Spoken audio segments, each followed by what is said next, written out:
এলাকা থেকে নির্বাচিত হয়ে চতুর্দশ লোকসভার সদস্য ছিলেন। শ্রী এলাঙ্গোভান পেট্রোলিয়াম প্রাকৃতিক গ্যাস মন্ত্রকে কেন্দ্রীয় রাজ্য প্রতিমন্ত্রী অবধি হয়ে তিনি কাজ করেছেন এবং তার আগে তিনি তামিলনাড়ু বিধানসভারও সদস্য ছিলেন। শ্রী ইভিকেএস এলাঙ্গোভানের মৃত্যু 14 ডিসেম্বর 2024-এ 75 বছর বয়সে চেন্নাইয়ে তার মৃত্যু হয়। আমরা আমাদের পূর্ব সাথীর মৃত্যুতে আমরা শোক ব্যক্ত করছি এবং শোক সন্তপ্ত পরিবারের প্রতি আমাদের সমবেদনা ব্যক্ত করছি। এখন আমরা তার সম্মানে কিছুক্ষণ মৌন থাকব।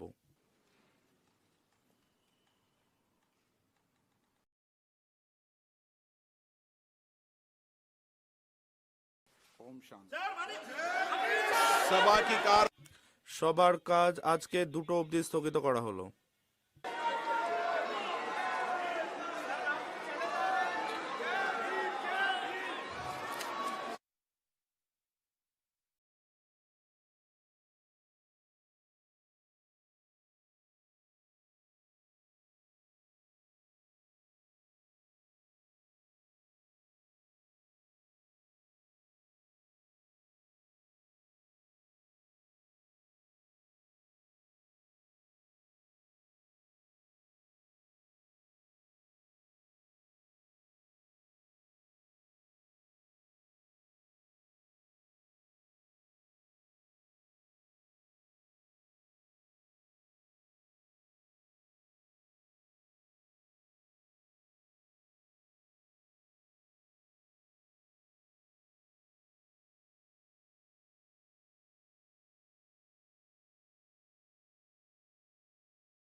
Code through the territory of India.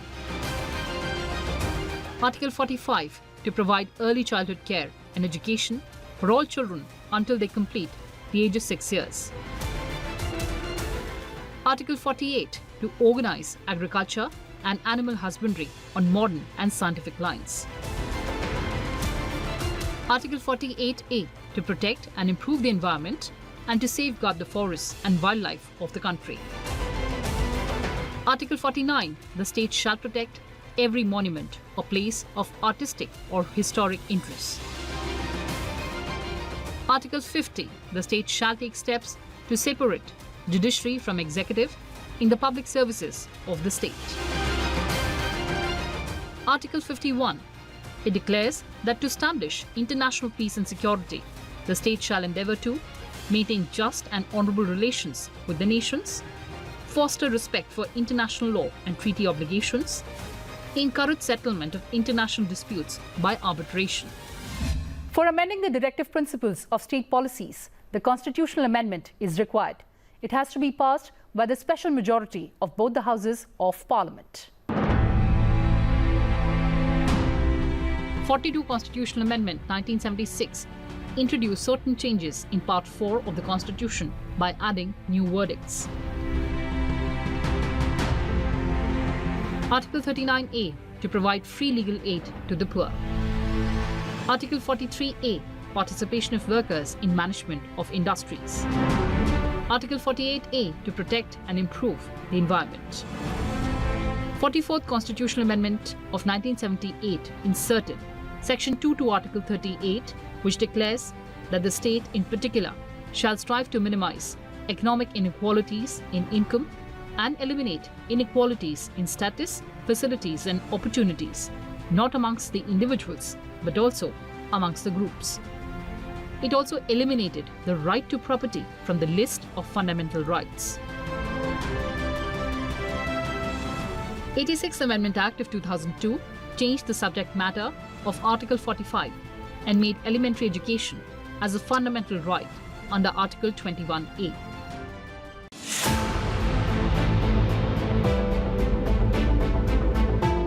Some of the measures in this effect are as follows. In order to give effect to the principle of Article 39, various legislations were enacted by the government with the objective to organize the ownership and control of material resources to serve the common good. Some of these include land reforms. Land is the most essential material resource in an agrarian country like India. Through land reforms, the zamindari system was abolished, ceiling on land holdings imposed, and surplus land distributed among landless labourers. Minimum Wages Act, income tax and other taxation measures to tax high-income groups and provide exemption and relief to the weaker sections. Through 73rd Constitutional Amendment Act 1992, the government fulfilled the constitutional obligation stated in Article 40. Three-tier Panchayati Raj system was introduced at the village, block and district levels in almost all parts of the country. Cottage industries. To promote cottage industries as per Article 43, the government has established several boards such as Village Industries Board, Khadi and Village Industries Commission, All India Handicraft Board, Silk Board, Quad Board, which provide essential help to cottage industries in finance and marketing. Government has also implemented provisions related to free and compulsory education as provided in Article 45. Introduced by the 86th Constitutional Amendment, subsequently passed the Rights to Education Act 2009. Elementary education has been accepted as fundamental right of each child between 6 to 14 years of age. The emphasis on early childhood care and education in the newly unveiled National Education Policy seeks to realize the provisions of Article 45, which aim to provide for early childhood care and education for all children until they complete the age of 6 years. Rural area development programs such as the Community Development Program 1952, Integrated Rural Development Program of 1978-79, and Mahatma Gandhi National Rural Employment Guarantee Act of 2006 were launched to raise the standard of living, particularly in rural areas, as stated in the central government-sponsored schemes like Pradhan Mantri Gram Swasthya Yojana, National Rural Health Mission are being implemented to fulfill the social sector responsibilities of the state.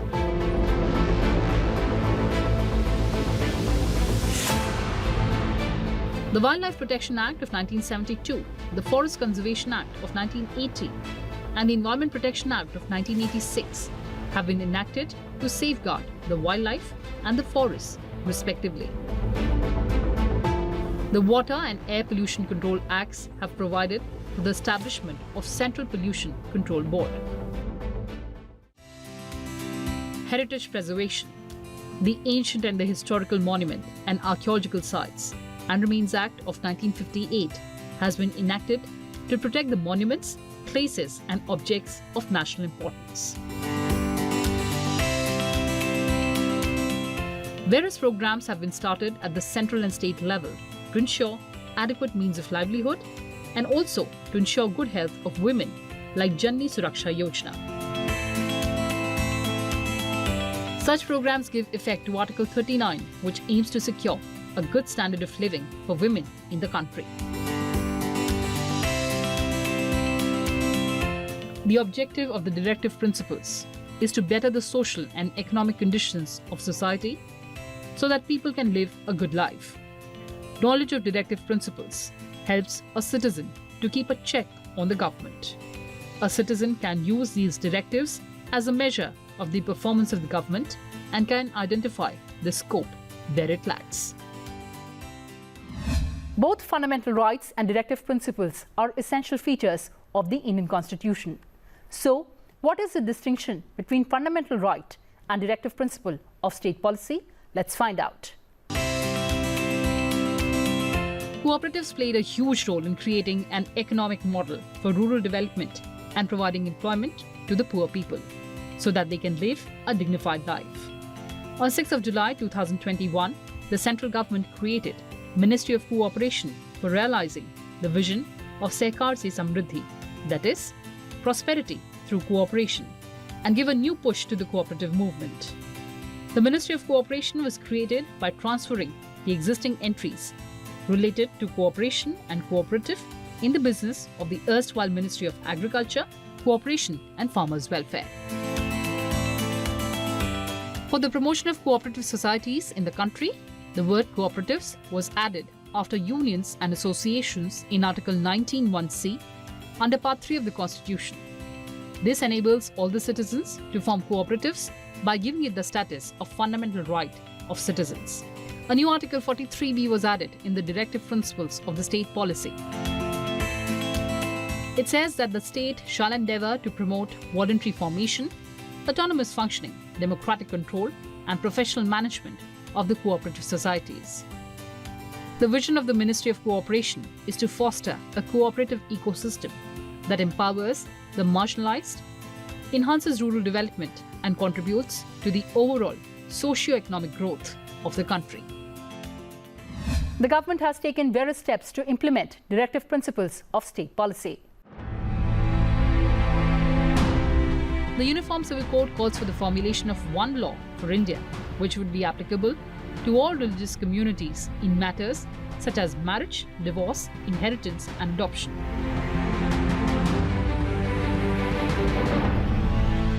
The issue has been at the center of political narrative and debate for a century, and a priority agenda for the Bharatiya Janata Party, which has been pushing for the legislation in Parliament.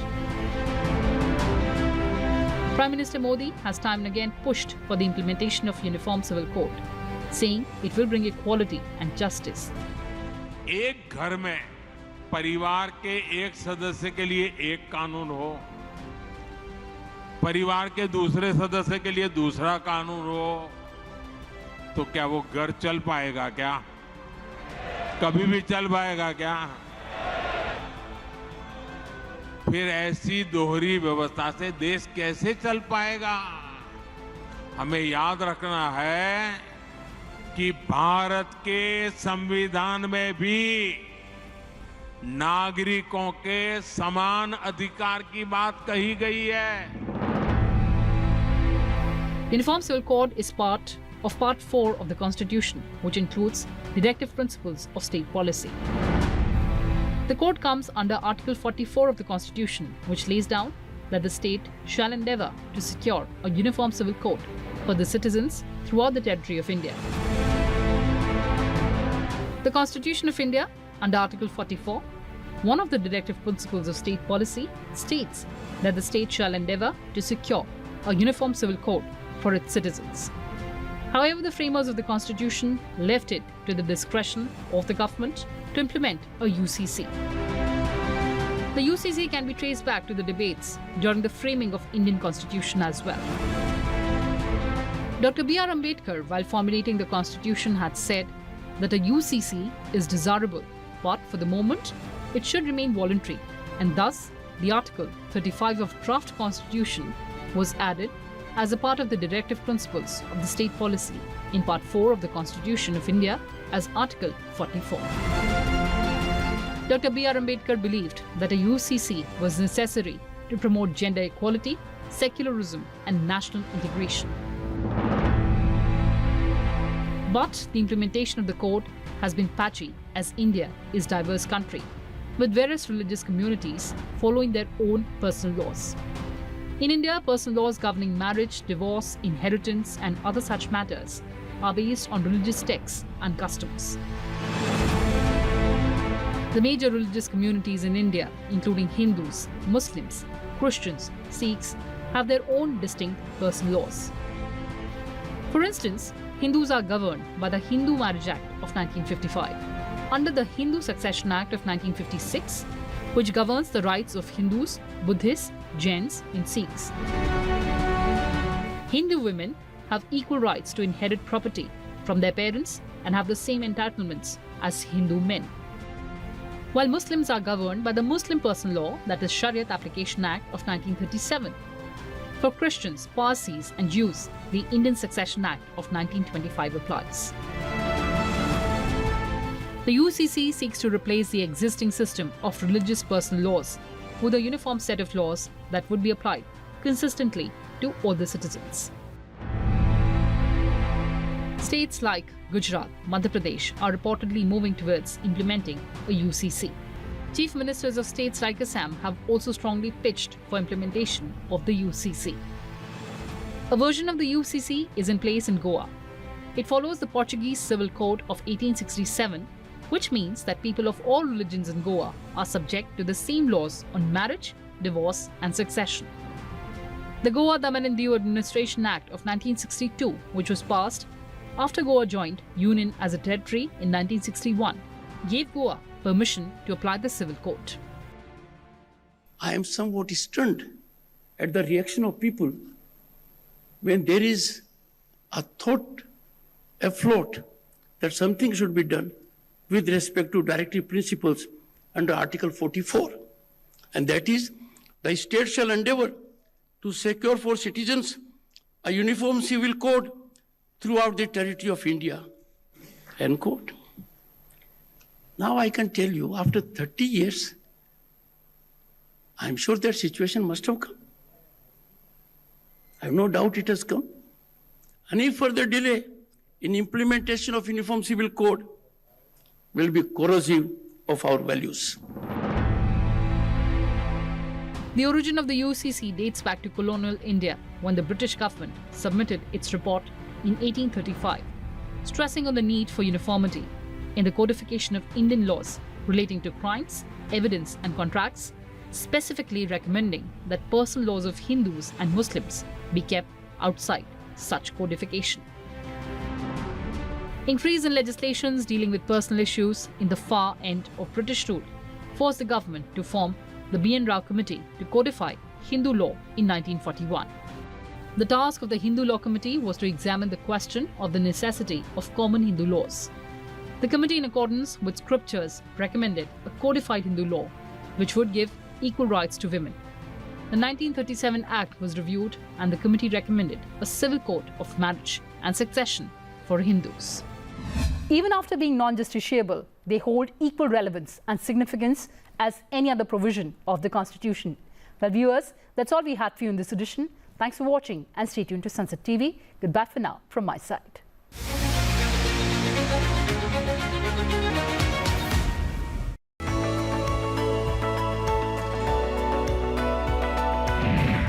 Parliament Library. Parliament Library is one of the finest and richest repositories in the country. The total collection of the Parliament Library is about 19 lakh documents consisting of 3,35,200 books, including 40,000 regional and 1,000 rare books. Members Reading Room G061. Members Assistance Counter to get the desired documents or information. Display of Lok Sabha or Rajya Sabha publications. Leading newspapers in English, Hindi and regional languages. Collage showing the golden moments of Parliament Library since its setup in 1921. Collage containing emblems of princely states. Smart Zone. Services of Maxter are also available here. Dedicated book corners with the books written by sitting members. Books on and by Dr. B.R. Ambedkar, Professor Ramdhari Singh and high dignitaries. Specialized collections. Gandhiana. More than 4,137 books are stacked in room number G048. Nehruana. More than 1,000 books are stacked in room number G050. Original calligraphed Constitution of India kept in 2 nitrogen gas-filled glass receptacles in a separate room. Members Circulation Counter. Members can get the books and other documents issued or returned from the circulation counter situated in G045. Members can give suggestions for purchasing of new books or periodicals through the prescribed form available at the circulation counter. New additions to the Parliament Library are displayed near the circulation counter. Services for visually impaired users. The devices for visually impaired are installed near the circulation counter. These technology devices enable the visually impaired users to access the information more independently. Other facilities. Delivery of books at members' residences in the NCR. Bibliography regarding books and other documents through Members Portal. Men's through Members Portal. Members Lounge set up at room number G052. Maxter. Online access to more than 8,500 magazines and newspapers. JStore. Online access to more than 12 million journal articles of archival value. E-legal databases. Various e-resources of the library are available online under the icon Knowledge Center. https://sansad.in/ls/library/about. Online library catalogue is available on eGranthalaya. Reaching out to members through regular SMS services. Information published in the Lok Sabha and Rajya Sabha Bulletin Part 2 during session, Members Portal and the TV scrolls on Sunset TV. Members Reading Room G78 Parliament House. Facilities provided to sitting members only in G78 Members Assistance Counter, display of Lok Sabha and Rajya Sabha publications, latest newspapers and magazines in English, Hindi and other regional languages, computer systems with Wi-Fi connectivity and advanced printers. Smart Zone, services of Maxter are also available here.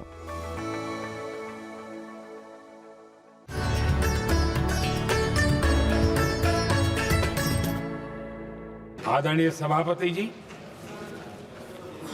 Bharat के भविष्य के लिए संविधान के spirit से प्रेरित होकर के मैं आज इस सदन के पवित्र मंच से 11 संकल्प सदन के सामने रखना चाहता हूं। पहला संकल्प है, चाहे नागरिक हो या सरकार हो, सभी अपने कर्तव्यों का पालन करें। दूसरा संकल्प है, हर क्षेत्र, हर समाज को विकास का लाभ मिले, सबका साथ, सबका विकास हो। तीसरा संकल्प है भ्रष्टाचार के प्रति जीरो टॉलरेंस हो। भ्रष्टाचारी की सामाजिक स्वीकार्यता न हो। भ्रष्टाचारी की सामाजिक स्वीकार्यता न हो।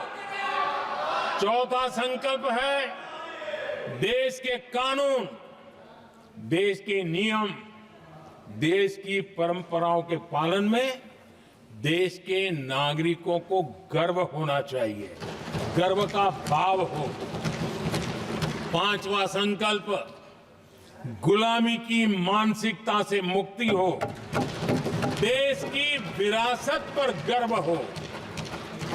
छठा संकल्प देश की राजनीति को परिवारवाद से मुक्ति मिले। सातवां संकल्प संविधान का सम्मान हो। राजनीतिक स्वार्थ के लिए संविधान को हथियार न बनाया जाए। आठवां संकल्प संविधान की भावना के प्रति समर्पण रखते हुए जिनको आरक्षण मिल रहा है वो न छीना जाए और धर्म के आधार पर आरक्षण की हर कोशिश पर रोक लगे। नौवां संकल्प विमेन लेड डेवलपमेंट में भारत दुनिया के लिए मिसाल बने। 10वां संकल्प राज्य के विकास से राष्ट्र का विकास, ये हमारा विकास का मंत्र हो। 11वां संकल्प एक भारत श्रेष्ठ भारत का ध्येय सर्वोपरि हो। आदरणीय सभापति जी, इसी संकल्प के साथ हम सब मिलकर के अगर हम आगे बढ़ते हैं तो संविधान की जो निहित भावना है वी द पीपल, सबका प्रयास, हम इसी मंत्र को लेकर के आगे चले और विकसित भारत का सपना इस सदन में बैठे हुए सबका तो होना ही चाहिए। 140 करोड़ देशवासियों का सपना जब बन जाता है और संकल्प लेकर के जब देश चल पड़ता है तो इच्छित परिणाम लेकर के रहता है। 140 करोड़ देशवासियों के प्रति मेरी अपार श्रद्धा रही है, उनके सामर्थ्य पर मेरी श्रद्धा है, देश की युवा शक्ति पर मेरी श्रद्धा है, देश की नारी शक्ति पर मेरी श्रद्धा है। और इसलिए मैं कहता हूं कि देश 2047 देश जब आजादी के 100 साल मनाएगा तो विकसित भारत के रूप में मनाएगा। इस संकल्प के साथ आगे बढ़े।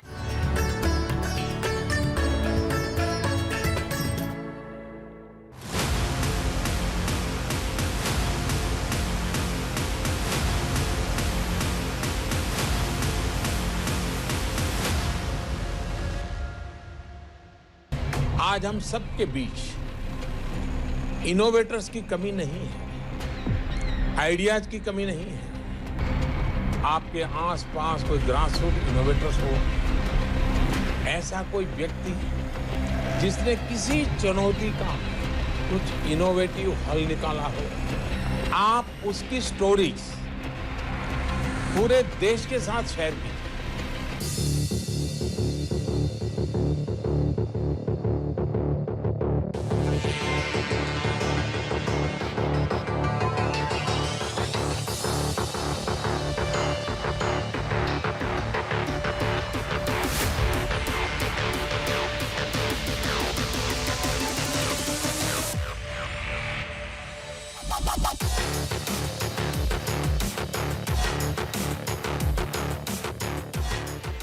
नमस्कार, आप देख रहे हैं सक्षम भारत। आपके साथ मैं हूं प्रांजलि सिंह। बात अगर सेना की करें तो सेना में मौजूद अफसर जवान बेहतर तरीके से जानते हैं कि वो कौन सी तकनीक है, वो कौन से हथियार हैं जो उन्हें और ताकतवर बना सकते हैं। और यह सुनना अपने आप में और भी रोचक लगता है कि अपनी ज़रूरतों के हिसाब से वो खुद अपनी तकनीक को नया आयाम दे रहे हैं, जिसे भारतीय सेना ने नाम दिया है इन्नो योद्धा का। ऐसे तो यह कार्यक्रम हर साल होता है, पर इस बार कुछ और खास तकनीक को लेकर अलग रहा इन्नो योद्धा 2024-25। भारतीय सेना ने नई दिल्ली के मानेकशॉ सेंटर में सेना प्रमुख जनरल उपेंद्र द्विवेदी की मौजूदगी में इन्नो योद्धा 2024-25 का आयोजन किया। यह एक वार्षिक कार्यक्रम है जिसमें सेना अपने इनोवेशन और नए विचारों की पहचान करती है। इन्नो योद्धा का उद्देश्य सेना की परिचालन, रसद और प्रशिक्षण क्षमताओं को बढ़ाना और मौजूदा कमियों को दूर करना है। भारतीय सेना के सामने कई तरह की परिचालन चुनौतियां होती हैं, जो मुश्किल इलाके, बदलते मौसम और दुश्मन के खतरों से और जटिल हो जाती हैं। सेना अपने सैनिकों के अनुभव की गई इन चुनौतियों का हल ढूंढने के लिए इन हाउस नवाचार या इनोवेशन को प्रोत्साहित करती है। ये सैनिक अपने जुनून, पेशेवर कौशल और तकनीकी समझ का इस्तेमाल करके इन समस्याओं के लिए व्यवहारिक समाधान विकसित करते हैं। Achievements, the number of innovations which were fielded ranged from about 66 to 80 in the last 4 years, and out of which 37 of them have been actually completed and implemented at various levels within the Indian Army. 36 of them are at present being upscaled by the base workshop group or through our various R&D or ATB projects. 10 of them were merged with the ongoing projects, and 8 formal and informal TOTs to industry have been also done. As a result, even 25 IPRs have been filed for these innovations. Now this year, what you have just witnessed now is actually a result of the competitions at various levels, which started nearly about 4 to 5 months back. Right from the innovations being fielded at the unit level, thereafter competitions at formation level, and finally by the commands, who then had projected to us the various number of innovations as shown here on the pie chart from each command. And then these went through a screening committee, which consisted of reps of all directorates, and not only the line directors, but also MO, SP, IS, EME, so that there is a holistic analysis of all these innovations. And if we see domain-wise, the 4 major domains in which these came in were related to the equipment maintenance, software, AI-based projects, and the aerial platforms. So more than 40% of innovations were in these categories, and that is what shows actually that how the field army is aligned with the requirements of tomorrow's operations. इनो योद्धा 2024-25 एक प्रतियोगिता के रूप में आयोजित किया गया, जिसमें सैनिकों को नए विचार और समाधान पेश करने के लिए प्रोत्साहित किया गया। चयनित नवाचारों को अनुसंधान और विकास यानी कि R&D, विकास, डिजाइन और विकास DND, सेना प्रौद्योगिकी बोर्ड ATB, परियोजनाओं और बेस वर्कशॉप के माध्यम से सुधार और उन्नति के लिए आगे बढ़ाया जाता है। इन नवाचारों के लिए बौद्धिक संपदा अधिकार भी प्राप्त किए जाते हैं। सफल उन्नति और मजबूती के बाद इन तकनीकों को औद्योगिक स्तर पर उत्पादन के लिए निजी उद्योगों को सौंप दिया जाता है, ताकि भारतीय सेना की जरूरतों को पूरा किया जा सके। यह पहल सेना के आत्मनिर्भर भारत के लक्ष्य को भी मजबूत करती है। The scoring by the screening committee was done in a very, very objective manner. And what this year we also introduced was a recommendation specifically on every innovation by the screening committee, whether it should be taken forward for production or not. And if to be taken forward, at what level, whether at the Indian Army level or at the command level. So as a result, there were about 39 of these innovations which were shortlisted by the screening committee, and thereafter they were shared with the line directorates, and after adequate amount of deliberations, these 14 have been shortlisted as priority 1 innovations to be taken forward. And now they'll be taken forward, basically 2 immediate actions about the IPR and upscaling them, and this upscaling will be done either through the command IR&D funds or through the ATB funds. And thereafter, once we go on to the production and then their procurement, the preferable route is through Army Commander Special Financial Powers, because it does not require scaling or any other funds of that nature at the command level. Whereas, or even in the capital procurement, during emergency procurement, we are exploring that option. But otherwise, then it requires scaling, which becomes a long-drawn process. So for fastest induction, recommendation is to induct them through the command, various funds available at the commands. So way ahead, as immediate action, so that we can progress on these identified 14 innovations. These are the timelines given for various actions to be undertaken, so that within about next 4 months, we should have actually started the various upscaling projects or taken them to a logical conclusion. So I would request that if we can be given monthly progress reports by all concerned agencies, so that they can be monitored, and wherever any intervention is required, that can also be done and facilitated at our level. इस साल भारतीय सेना के क्षेत्रों से 75 innovation का चयन किया गया, जो यूनिट स्तर से लेकर गठन स्तर और फिर संबंधित कमांड मुख्यालय तक पहुंचे। इनमें से 22 बेहतरीन नवाचारों को कार्यक्रम में प्रदर्शित किया गया और सेना प्रमुख ने उन नवाचारों को सम्मानित भी किया।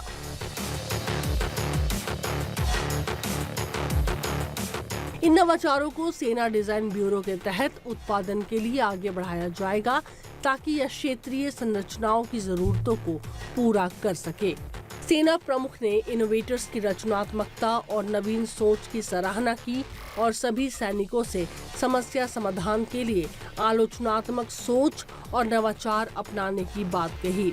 देखा जाए तो हाल के संघर्षों ने साबित किया है कि नवाचार केवल अब एक शब्द नहीं है, बल्कि एक मानसिकता है। यह वही चिंगारी है जो प्रगति को आगे बढ़ाती है और भविष्य को आकार देती है। सेना की कड़ी मेहनत और समर्पण ने इन विचारों को इस प्रतियोगिता तक पहुंचाया है, जिसके बदौलत हम जान पा रहे हैं कि क्या है इन्नो योद्धा। सेना प्रमुख ने इस खास मौके पर कहा कि प्रत्येक विचार के पीछे कई घंटे की सोच, विचार, शोध और परिश्रम छिपे होते हैं, जो सेना और देश के प्रति उनके योगदान की दृढ़ इच्छा शक्ति को दर्शाता है। पिछले 4 सालों में इन्नो योद्धा ने कई महत्वपूर्ण नवाचारों को बढ़ावा दिया है। इस दौरान 26 IPR दर्ज हुए हैं और 21 इनोवेशन सफलतापूर्वक पूरे किए गए हैं।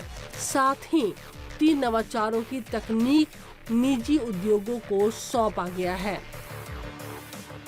इनमें FC टेक की विकसित की गई एक्सप्लोडर और रेड काइट डिजिटल टेक की बनाई गई नया अग्नि अस्त्र शामिल है, जिनमें से एक्सप्लोडर को जून 2024 में लॉन्च किया गया और अग्नि अस्त्र का अनावरण 12 अक्टूबर 2024 को सेना कमांडर के सम्मेलन में हुआ।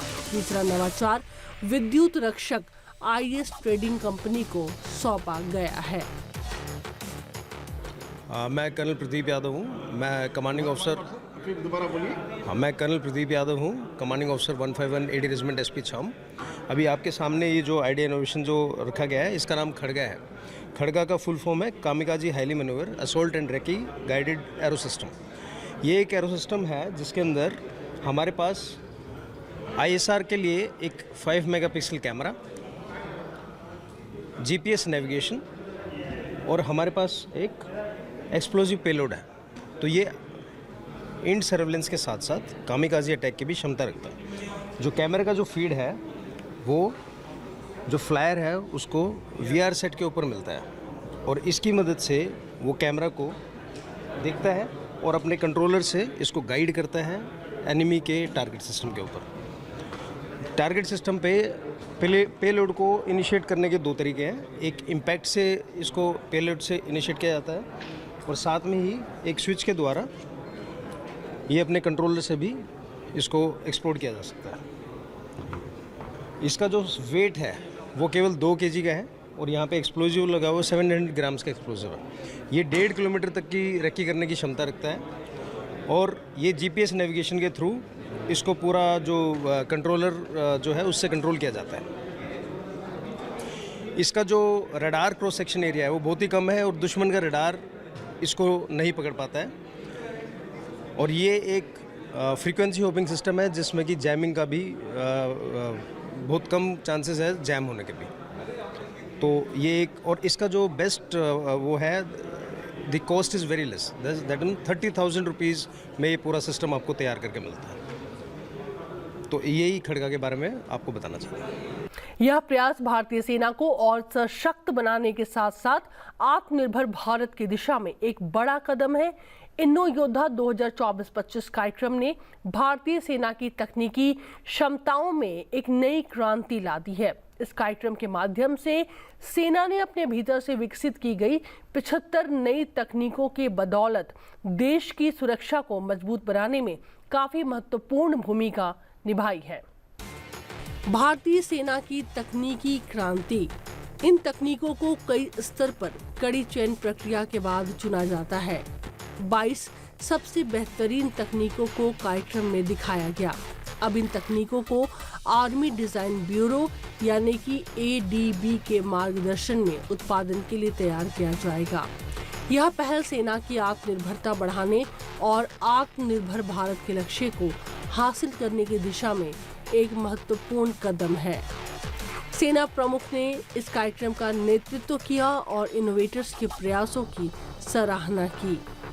पिछले 4 सालों में इन्नो योद्धा के तहत कई पेटेंट फाइल किए गए हैं और कई तकनीकें पूरी तरह से विकसित हुई हैं। ये बाज अटैक ड्रोन है जिसकी जो एक रॉकेट लॉन्चर को फायर करने की क्षमता रखता है। रॉकेट लॉन्चर के साथ साथ ये बाकी वेपन्स भी फायर कर सकता है, जैसे कि एक ऑटोमेटिक राइफल, ग्रेनेड लॉन्चर, और साथ ही में मोटार बॉम्ब्स या एक्सप्लोजिव्स को भी एक डेजिग्नेटेड टारगेट पे ड्रॉप कर सकता है। इसकी जो रेंज है वो करीब 5 किलोमीटर है एक हैंडहेल्ड ट्रांसमीटर के साथ, और जिसको हम 10 किलोमीटर तक बढ़ा सकते हैं। इसकी पेलोड कैपेसिटी करीब 80 किलोग्राम है प्लेन्स में और 45 किलोग्राम यानी 45 किलोग्राम हाई ऑल्टीट्यूड में। हमने इसे 14,000 फीट पे भी टेस्ट किया है सिक्किम के इलाके में। इसकी जो स्पीड है वो करीब 12 मीटर पर सेकंड की है, जो कि हमें लगभग 1 मिनट में 1 किलोमीटर की दूरी तय कर सकता है। इसका फ़ायदा यह है कि ये जल्दी से जाकर दुश्मन के इलाके में टारगेट को एक्वायर करेगा, उसको डिस्ट्रॉय कर सकता है और तुरंत वहाँ से निकल सकता है बिना आइडेंटिफाई किए। किसी भी तरह के टेरेन में और किसी भी तरह के ऑपरेशन में ये हमारी ग्राउंड फोर्सेस को एक एरियल सपोर्ट देने की क्षमता रखता है। निजी क्षेत्र के साथ साझेदारी करके नई तकनीकों को उत्पादन के लिए सौंपा गया है। यह कार्यक्रम सेना की ऑपरेशनल जरूरतों को पूरा करने, स्वदेशी तकनीक विकसित करने और रक्षा क्षेत्र में आत्मनिर्भरता बढ़ाने की दिशा में एक महत्वपूर्ण पहल है। इन्नो योद्धा जैसे मंच सैनिकों की रचनात्मकता को प्रोत्साहित करते हैं। यह कार्यक्रम सेना को तकनीकी रूप से सशक्त बना रहा है। इन नई तकनीकों से देश की सुरक्षा और मजबूत होगी।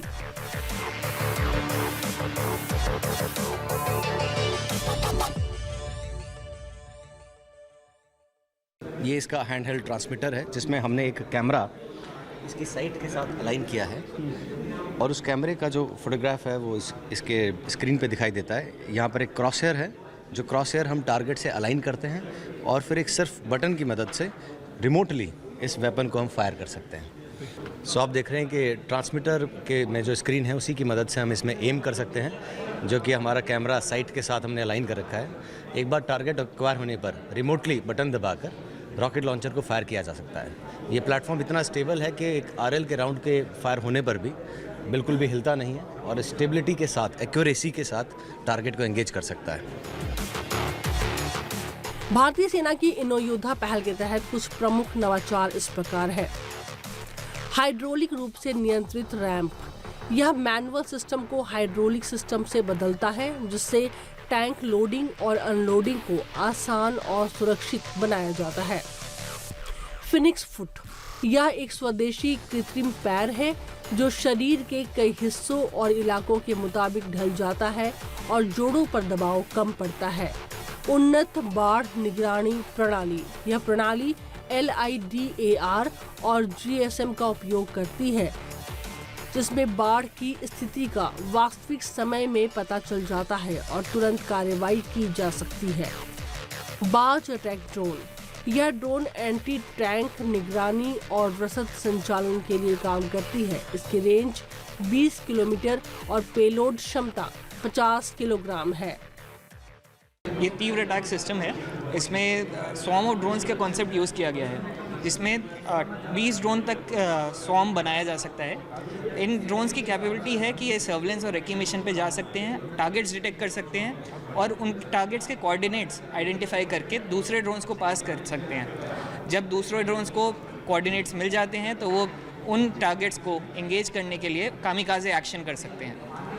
इन ड्रोन्स के लिए एक एप्लीकेशन बनाया गया है जो खुद से डेवलप किया गया है, आर्मी का इंडिजिनस है। एंड ये ड्रोन्स भी खुद ही असेंबल किए गए हैं and off the shelf capability with 1 kg payload इन पे कैरी किया जा सकता है। तो इन ड्रोन्स में 4 मोटर लगे हुए हैं, जैसा कि आप देख सकते हैं। ये क्वाडकॉप्टर है, 4 रोटर्स के साथ। इनका एक brain of the drone is called the flight controller. तो ये फ्लाइट कंट्रोलर इसका फ्लाइंग कैपेबिलिटी आइडेंटिफाई करता है और इन मोटर्स को इंस्ट्रक्शन पास करता है कि ये कैसे मैन्यूवर करेंगे। इसमें एक जीपीएस मॉड्यूल लगा हुआ है जो इसकी लोकेशन बताता है और फ्लाइट स्टेबिलिटी के लिए जायरोस्कोप इसमें फिट है। इसका battery life time 30 to 40 minutes of flight time है और ट्रांसमीटर रिसीवर जो इसको ग्राउंड कंट्रोल स्टेशन से कम्युनिकेट करने के लिए मदद करता है। इसके साथ इसमें एक एप्लीकेशन प्रोग्राम किया गया है जिससे इसको कमांड एंड कंट्रोल पास किया जा सकता है, जो कि आप पीछे यहाँ टीवी में देख सकते हैं। रैपिड कंस्ट्रक्शन रूबिक पीढ़ी या हल्के bullet proof pre fabricated blocks का इस्तेमाल करता है, जिससे रक्षात्मक संरचनाओं को जल्दी से बनाया जा सकता है और रसद का बोझ कम होता है। नव एआई यह एक एआई प्रणाली है जो हवाई वस्तुओं की पहचान में मदद करती है और विमान की पहचान तेज और सही तरीके से करती है। ई सैटविक और ई सैमरविक ये स्वचालित वाहन इग्निशन सिस्टम है जो ऊंची पहाड़ियों या कठिन परिस्थितियों में काम करने के लिए बनाया गया है। जैसा कि आप देख सकते हैं आपके सामने ये आर्टिफिशियल इंटेलिजेंट वेपन सिस्टम रखा हुआ है, जिसमें कि मेन वेपन सिस्टम एक ट्राइपॉड के ऊपर है जो कि पूरा रोबोटिक है। इसमें day camera, night camera, LRF and GPS इस तरह के कई सेंसरों से ये लेस है। इसके अलावा आप देख सकते हैं एक और सेकेंडरी कैमरा है जो कि सेम सिस्टम है लेकिन वेपन नहीं है। अगर इस तरह के आर्टिफिशियल वेपन सिस्टम के सामने टारगेट झाड़ियों के पीछे छुप जाता है तो ये सिस्टम इनफेक्टिव हो जाता है। उसी को कारगर करने के लिए हमने ये सेकेंडरी ट्राइपॉड सिस्टम बनाया है जो कि टारगेट को दूसरे एंगल से देखकर और उसका कोऑर्डिनेट चेंज कर मेन वेपन को फायर करने के लिए इनेबल करता है। इसको ट्रेन करने के लिए हमने 3 मोड में डिवाइड किया है। एक मैनुअल मोड जिससे सिर्फ जॉयस्टिक से काम हो सकता है, दूसरा मोड जिसमें ऑटोमेटिकली डिटेक्ट करके टारगेट को एंगेज किया जा सकता है बाय ऑपरेटर ट्रिगर प्रेस करेगा, तीसरे मोड में ये फुली ऑटोमेटिक मोड में चल सकता है। साथ ही साथ इसमें एआई जो जनरेट किया है उसके लिए हमने 1.5 लाख इमेजेस पे इसको ट्रेन किया है जो कि ह्यूमन टारगेट को डिटेक्ट कर सकता है। स्प्रिंट यह जीपीएस से काम करने वाले स्थानों में नेविगेशन के लिए एक सिस्टम है जो भारत के नाविक और अन्य जीएनएसएस उपग्रहों का उपयोग करता है। मोबाइल रिएक्टिव माइन सिस्टम यानी कि MRMS यह ड्रोन द्वारा तैनात एक एंटी टैंक माइन है जो दुश्मन के वाहनों को अपने आप निशाना बनाती है। प्रतिलेख यह एक एआई आधारित सुरक्षित ट्रांसक्रिप्शन सिस्टम है जो सैन्य बैठकों के दौरान डेटा की सुरक्षा और सटीकता को सुनिश्चित करता है।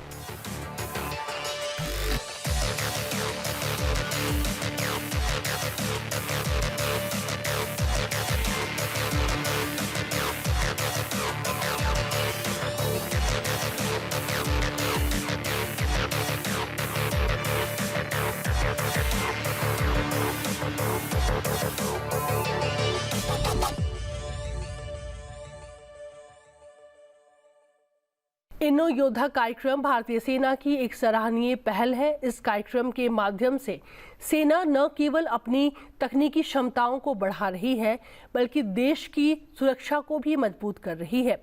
यह कार्यक्रम अन्य सशस्त्र बलों के लिए भी किसी प्रेरणा से कम नहीं है।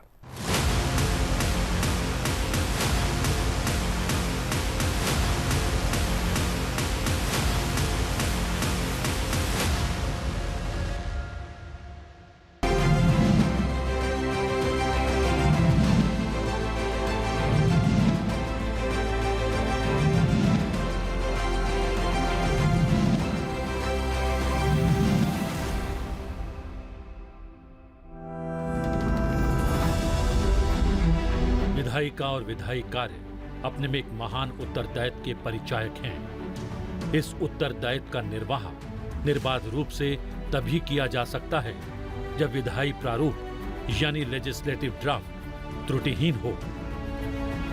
विधायी प्रारूपण यानी लेजिस्लेटिव ड्राफ्टिंग वो प्रक्रिया है जिसके द्वारा विधायक पदार्थ यानी सब्सटेंस और प्रारूप यानी फॉर्म दोनों को सही रूप में साधने का प्रयास करते हैं। तकनीकी त्रुटियां आमतौर पर मूल कार्य से समझौता करती हैं। मूल त्रुटियां तकनीकी कार्य को हताशा की कवायद में बदल देती हैं और अदूरदर्शी प्रक्रियाएं सब कुछ कमजोर कर देती हैं।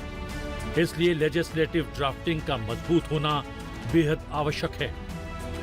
विधायी प्रारूपकार यानी लेजिस्लेटिव ड्राफ्टिंग करने वाले कानून बनाने के लिए उत्तरदायी होते हैं और उनका ये उत्तरदायित्व लोकतांत्रिक शासन को बढ़ावा देता है और कानून के शासन को प्रभावी बनाता है।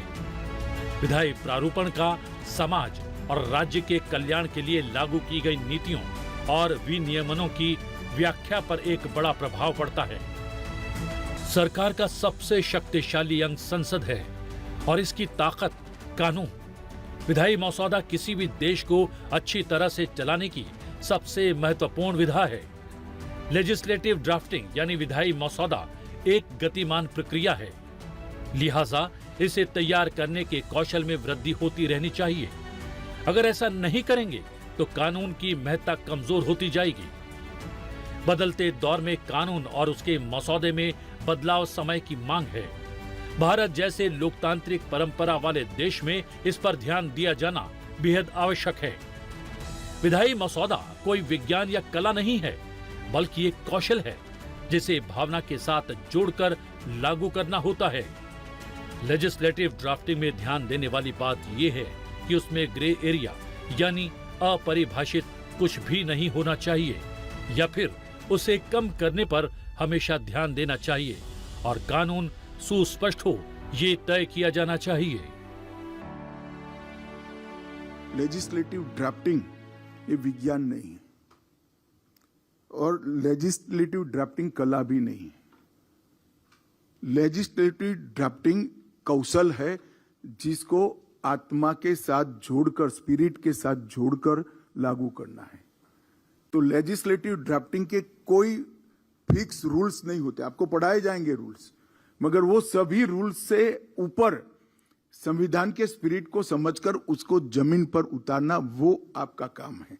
इसके साथ साथ संविधान की स्पिरिट हम तभी समझेंगे जब अच्छी जानकारी संविधान की होगी और ग्रे एरिया को मिनिमाइज करने पर हमेशा ध्यान रखें। बीते 9 सालों में कानून के क्षेत्र में बहुत काम हुआ है।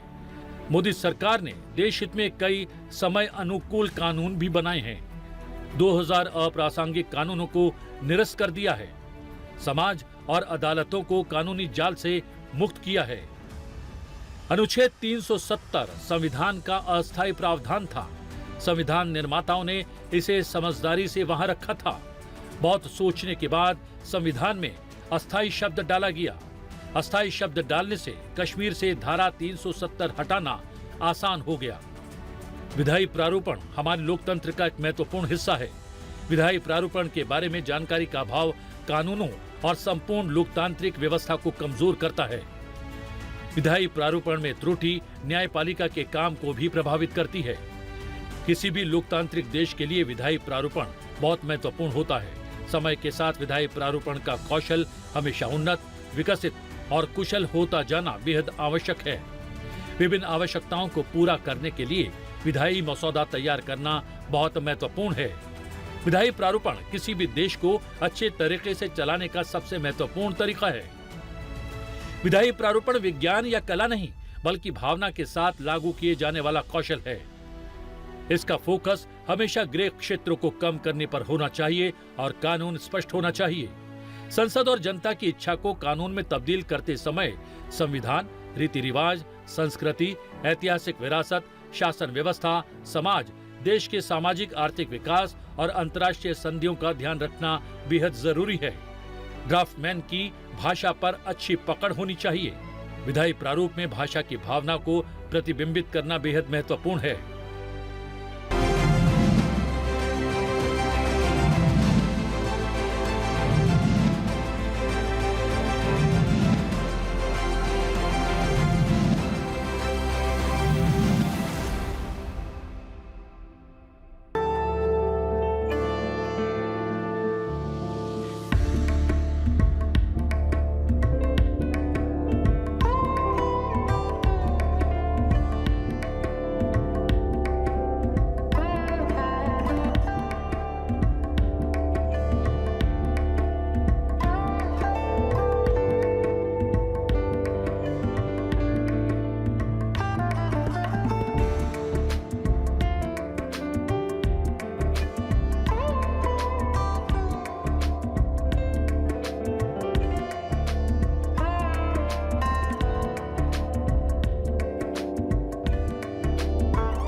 India is at a pivotal juncture in its economic development, striving to balance rapid industrial growth, energy security, and environmental sustainability.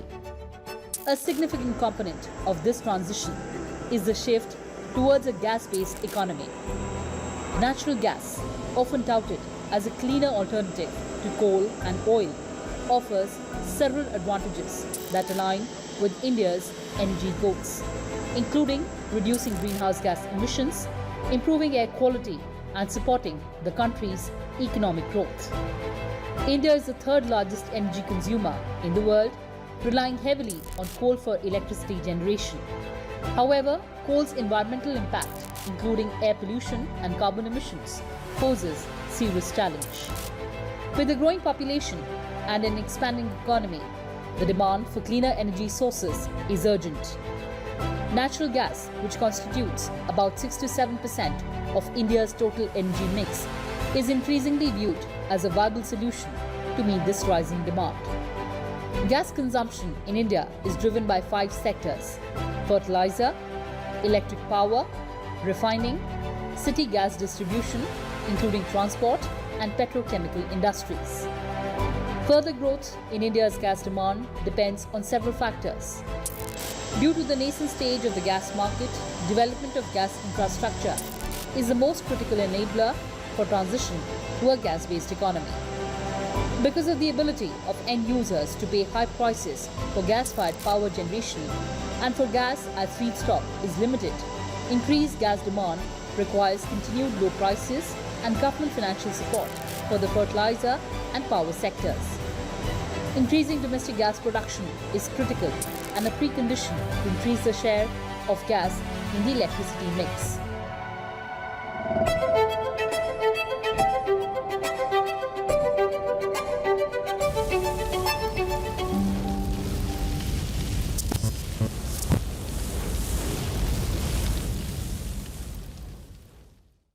The government has a vision to increase the share of natural gas in India's primary energy mix from the current 6% to 15% by the year 2030.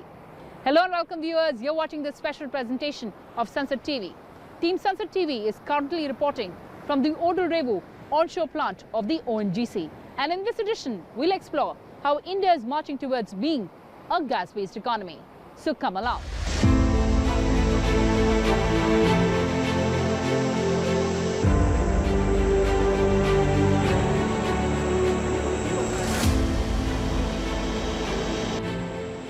The Odal-Revu gas plant, located in Andhra Pradesh, is a significant facility in the country's energy landscape. It plays a crucial role in the production and supply of natural gas, contributing to India's shift towards a cleaner energy mix. Situated in the East Godavari district, the plant is strategically located near gas reserves, enabling efficient operations. The facility is designed to handle substantial volumes of natural gas. The plant employs modern technology for gas processing, ensuring that it meets safety and environmental standards.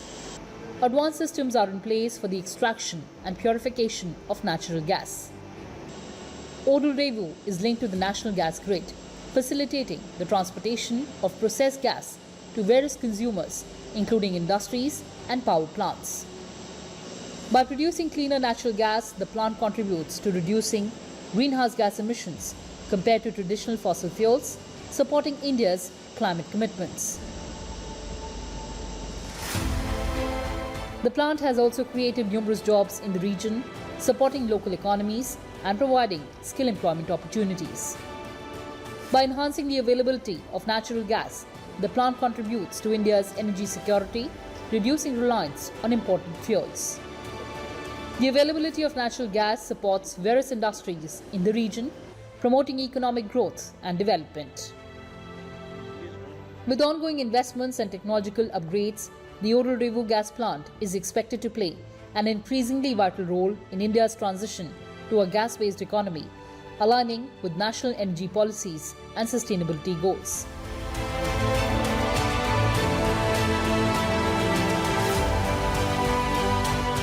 Winds of change are evident in the global energy arena. Energy supply energy sources, and energy consumption patterns are changing. Perhaps this could be a historic transition. There is a shift in energy consumption from west to east. The United States has become the world's largest oil and gas producer after the shale revolution. Solar energy and other renewable sources of energy have become more competitive. They are emerging as sustainable substitutes for traditional energy forms. Natural gas is fast becoming one of the largest fuels in the global energy mix. There are signs of convergence between cheaper renewable energy, technology, and digital applications. This may increase the speed of the achievements of many sustainable development goals. Nations are coming together to tackle climate change. It exemplifies India's commitment to leveraging natural gas for a cleaner, more sustainable energy future. Its strategic importance in the national energy landscape cannot be overstated, as it supports economic growth, job creation, and environmental sustainability. The subsea temperature is very low. So at that temperature, the gas can freeze. It can form icicle, or so that we call hydrate. So if that hydrate is formed, there will be no flow. So how to do that? So we have a MEG or MEG, monoethylene glycol we call. So that brings that never allows the temperature to go that down, then the gas will freeze. So now what we do, we have another MEG line, 6 inch, through which we send the MEG to all the gas wells, and it comes along with the gas. So then we call it rich MEG, because there may be some water, there may be some well fluid apart from gas. So again it goes to Odal Rev terminal. So there we again reprocess it. We take out the rich MEG, as we call. Lean was when it was pure, and rich when it is mixed with water and gas. So that we extract it from the gas, we process the gas, and through compressor and all we send it to the pipeline. This MEG again we regenerate again, recycle. So it's a closed loop. So that is one of the biggest challenges in gas flowing, particularly in subsea temperature. So what are the benefits of a gas-based economy? The environmental benefits. Natural gas emits significantly lower levels of CO2 compared to coal. Transitioning to gas can help India achieve its climate commitments under the Paris Agreement, aiming to reduce carbon emissions. Energy security. India's heavy dependence on imported oil and coal makes it vulnerable to global price fluctuations and supply disruptions. Increasing the share of natural gas can diversify the energy supply and enhance energy security. The gas sector can create jobs in various fields, such as exploration, production, and distribution. It can also stimulate ancillary industries, including manufacturing and services. Technological advancements. The shift to natural gas necessitates advancements in technology, including more efficient extraction and processing methods, as well as innovations in transportation and distribution. Government of India has recognized the potential of natural gas and is taking several steps to promote it. The government has established National Gas Grid Pipeline, City Gas Distribution Network. It has also planned Hydrocarbon Vision 2030. This policy framework aims to enhance the role of natural gas in the energy mix, targeting a 15% share by 2030. It emphasizes infrastructure development and market reforms. Pradhan Mantri Urja Ganga project. This initiative aims to develop a natural gas pipeline across eastern India, facilitating the supply of natural gas to various states and industries. LNG import terminals. The government has also encouraged the establishment of LNG import terminals to enhance the availability of gas. Current plans include increasing the number of terminals to ensure sufficient supply. The introduction of National Gas Trading Exchange aims to create a transparent pricing mechanism, thereby stabilizing the market and attracting investment. The natural gas infrastructure. A total of 23,391 kilometers of natural gas pipeline is operational, and about 4,125 kilometers of the gas pipeline is under construction as of December 2023. Target to increase the pipeline coverage by 54% to 34,500 kilometers by 2024-25 and to connect all the states with the trunk natural gas pipeline network by 2027. 13.23 million domestic PNG connections and 7,011 CNG stations have been established. Liquefied natural gas supply is forging ahead on both coasts with 6 operational LNG terminals. The total capacity of LNG terminals stands at 47.7 MMTPA. The government's initiatives have been well received by the industry.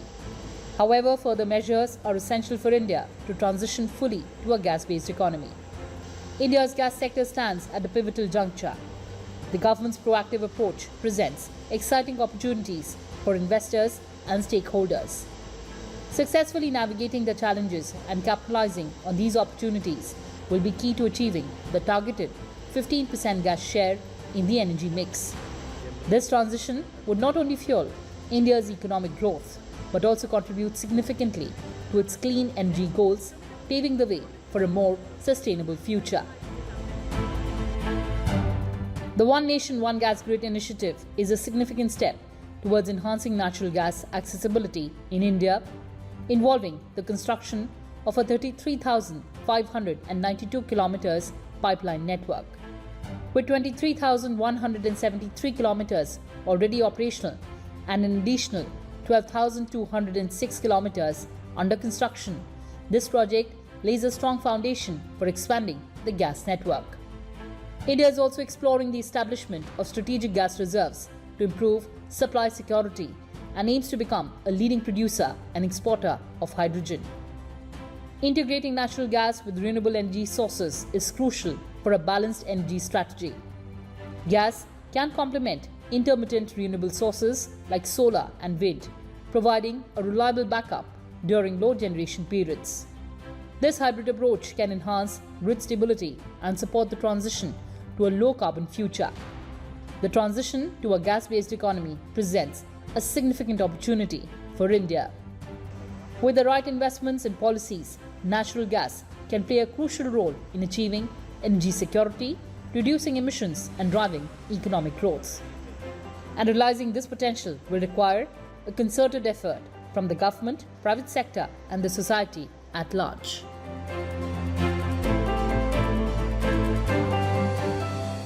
Well, viewers, that's all we had for you in this edition. With camera persons DK Pandey and Junaid Iqbal Khan, I'm Kriti Mishra, signing off from Andhra Pradesh.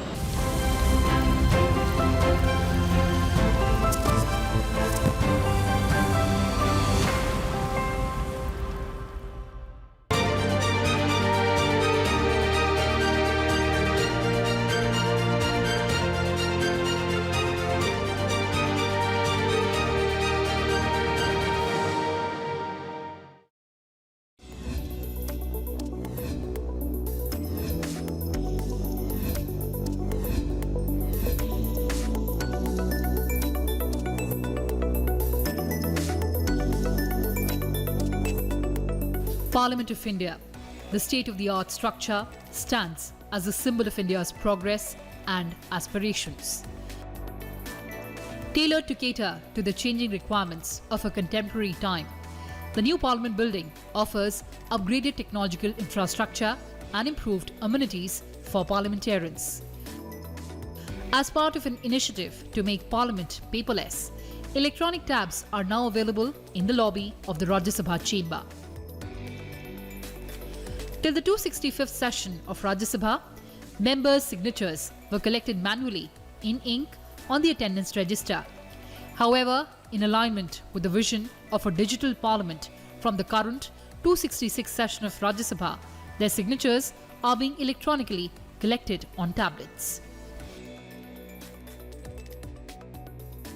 The Constitution of India provides that if for a period of 60 days a member of either House of Parliament is, without permission, absent from all the meetings of the House, his or her seat may be declared vacant by the House. In view of the specific provision that has been made in the Constitution, an attendance register is maintained for members to sign against their names in token of having attended the sitting of the House on a particular day. The attendance register, which was originally introduced as an informal and convenient arrangement for marking attendance of members, is now a statutory requirement with effect from 9th June 1993, on addition to a new provision in the Salary, Allowances and Pension of Members of Parliament Act 1954. The members first need to select their names from the drop-down menu on the tablet, sign using the digital pen, and then press the submit button to confirm their attendance. There is a team of engineers from NIC at every counter for technical assistance. I am firstly very grateful to everyone associated with the Parliament staff for moving very rapidly towards digitization. And there are many initiatives that the Parliament has taken. One most notably is that every day an MP wastes so much paper in terms of the questions, the list of business, all of that is available digitally on every MP's desk. I personally, as an MP, every morning when I sit in my chair, I scroll through the tablet online, no paper wasted. The new initiative, which has started from this session, which is a welcome initiative, is rather than signing an MP's attendance sheet, again piece of paper, it's done digitally. A digital signature entered. So these are good things to make Parliament paperless, to make Parliament digital, and to encourage digitization within the MP community and through the MP community to the larger public. The digital signature for attendance of honourable members of Parliament in the Rajya Sabha is another very historic and momentous occasion which actually marks the transformation of the Parliament, especially of the Rajya Sabha, from paper to paperless, from paper to digital. Till now, whenever members of Parliament used to come in the morning for the attendance, we used to sign it in the conventional way. But the Honourable Chairman of Rajya Sabha, with his visionary leadership of transforming the Rajya Sabha and the Parliament into the digital Parliament, has been making several transformational changes. And one of that, of course, is making digital signatures as the norm for members of Parliament. This will not only ensure more authenticity, but it would also lead to a greater impact on paperless and more on the digital transformation. I think this is just another step towards Indian Parliament becoming a role model and a lighthouse for various parliaments across the world in usage of technology and especially the digital era. Parliament में attendance जो digitalise हुआ है बहुत बड़ा step है और ये आदरणीय प्रधानमंत्री श्री नरेंद्र मोदी जी का विजन है डिजिटल भारत बनाने का और पार्लियामेंट में ये होना बहुत ज़रूरी था और आज हुआ है बड़ी खुशी की बात है और अच्छा एक्सपीरियंस है. With its sleek architecture and advanced features, the new Parliament building embodies transparency, efficiency and inclusivity. It aims to foster greater collaboration among parliamentarians and enable a more participatory and dynamic democratic process. One of the key features of new Parliament is the digital infrastructure, which facilitates a paperless working environment. Members of Parliament can access legislative documents, reports and bills electronically, reducing the need for physical paperwork and increasing efficiency. This shift not only saves time and resources, but also contributes to a more sustainable and eco-friendly approach to governance. In a landmark move towards modernization and technological advancement, India's new Parliament building will surely revolutionize the way the country's legislative system operates. By embracing digital transformation, India has taken a bold step towards modernizing its governance and enhancing the efficiency and effectiveness of its legislative processes.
मैं संविधान हूं। भारत की अखंडता विविधता में एक रूपता बनी रहे, इसके लिए संविधान सभा के हर सदस्य ने अपना भरसक योगदान दिया।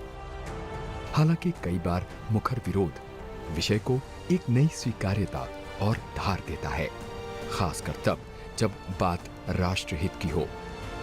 आजाद भारत के प्रथम उद्योग मंत्री, सबसे युवा कुलपति और अनुच्छेद 370 के साथ हिंदू कोड बिल की आवाज बने डॉक्टर श्यामा प्रसाद मुखर्जी का नाम इसी फहरिस्त में आता है।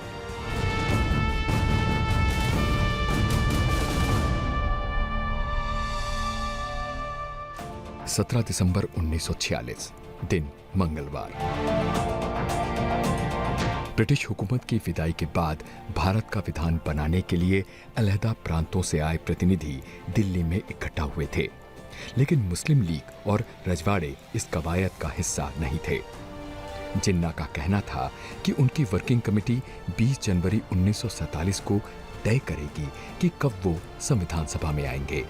तो डॉक्टर M.R. जयकर ने प्रस्ताव रखा कि जब तक रजवाड़े और मुस्लिम लीग नहीं आते तब तक एम्स एंड ऑब्जेक्टिव यानी लक्ष्य संबंधी महत्वपूर्ण प्रस्तावों पर बहस और वोट को टाल देना चाहिए।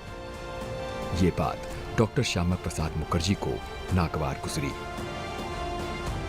If this resolution is postponed, what guarantee is there that the Muslim League will come and attend the sessions? My charge is that the Muslim League has been encouraged by the attitude of the British to imagine that if it does not come, it may be able to veto the final decision of the Constitutional Assembly. Shyama Prasad ji के अनुमान पर तब मुहर लग गई जब जिन्ना ने 20 जनवरी को होने वाली वर्किंग कमेटी की मीटिंग को एक बार फिर स्थगित कर दिया। नतीजतन डॉक्टर जयकर ने ऑब्जेक्टिव रेजोल्यूशन को स्थगित करने का अपना संशोधन वापस ले लिया और 22 जनवरी को संविधान सभा का पहला सबसे महत्वपूर्ण प्रस्ताव पास कर दिया गया। श्यामा प्रसाद जी ने लॉर्ड साइमन के भ्रमित करने वाले उस वक्तव्य का पुरजोर खंडन किया था, जिसमें लॉर्ड साइमन ने कहा था कि भारतीय विधान परिषद में केवल सवर्ण हिंदू हैं। डॉक्टर श्यामा प्रसाद मुखर्जी ने इसका मुकम्मल जवाब देते हुए कहा था कि आपने भारत में स्थायी हुकूमत के उद्देश्य से धोखेबाजी, जालसाजी और जबरदस्ती फूट डालो शासन करो की नीति अपनाई। धर्म की आड़ में राजनीति करने की अंग्रेजों की चाल को वो समझ चुके थे, इसलिए उन्होंने चेतावनी भरे लहजे में कहा था कि अगर वो चाहते हैं कि भविष्य में भारत और ब्रिटेन के बीच मित्रता बनी रहे तो बेहतर है कि वो हमारे घरेलू मामलों से दूर रहें। और रही बात विधान परिषद में सवर्णों की मौजूदगी की, तो बता दें कि मुस्लिम लीग को छोड़कर यहां हर संप्रदाय के प्रतिनिधि मौजूद हैं। संविधान सभा में जब भाषा का प्रश्न आया तो डॉक्टर श्यामा प्रसाद मुखर्जी का मत था कि सभी भाषाएं राष्ट्रभाषाएं हैं, या यूं कहिए कि हर राज्य की भाषा भारतीय भाषा है। वो एक संपर्क भाषा के पक्षधर थे और मानते थे कि हिंदी भारत में सबसे ज्यादा बोली जाने वाली भाषा है, लेकिन साथ ही उन्होंने ये भी कहा कि भाषा विवाद नहीं, संवाद का माध्यम है, इसलिए किसी को भाषाओं को लेकर देश में तनाव पैदा नहीं करना चाहिए। आज कश्मीर से लेकर कन्याकुमारी और गुजरात के भुज से लेकर अरुणाचल तक तिरंगा अगर शान से फहरा रहा है तो उसमें डॉक्टर श्यामा प्रसाद मुखर्जी की दूरदर्शिता रही है।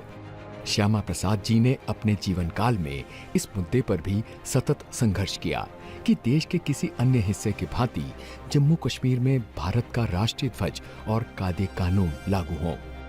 उनके जीवन का एक ही ध्येय वाक्य था, एक देश में दो निशान, दो विधान और दो प्रधान नहीं चलेंगे। 5 अगस्त 2019 में अनुच्छेद 370 हटने के बाद उनका सपना पूरा हुआ और इस तरह देश की अखंडता को लेकर जो प्रण डॉक्टर मुखर्जी ने किया था वो 69 बरस बाद पूरा हुआ।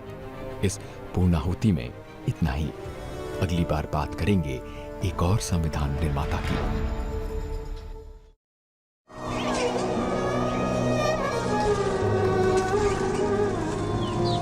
भारतीय सनातन संस्कृति का महाआयोजन महाकुंभ इस बार मात्र आध्यात्मिक, सांस्कृतिक, आस्था व श्रद्धा को ही समर्पित नहीं होगा। इस महाकुंभ इस बार विश्व देखेगा भारत की डिजिटल शक्ति, प्रबंधन शक्ति, पर्यावरण संरक्षण और लोक संस्कृति।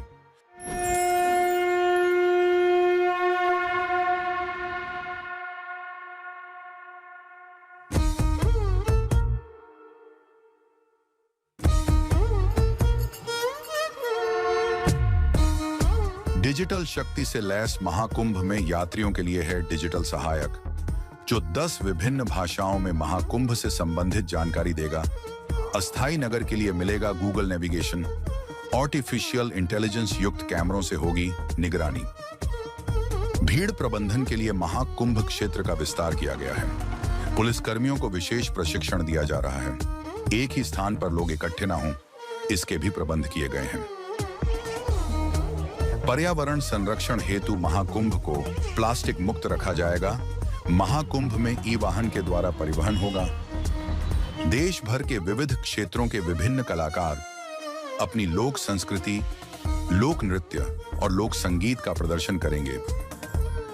यह विश्व भर से आए अतिथियों को भारत की संस्कृति और परंपराओं से परिचित कराएगा।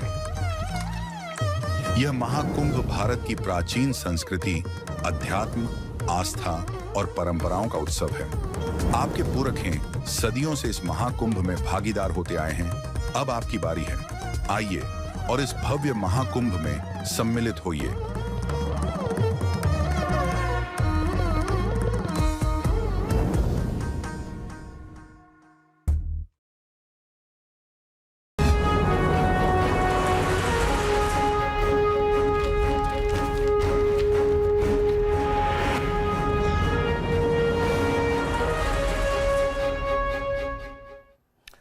Namaskar. Welcome to Sansad Television's Constitution Quiz. I am your quiz master and Member of Parliament Rajya Sabha, Dr. Susmit Patra, and welcome to the Sansad Television's tremendously wonderful and historic Constitution Quiz. The Constitution embodies the principle of equal law for all, and this is one of its most remarkable features.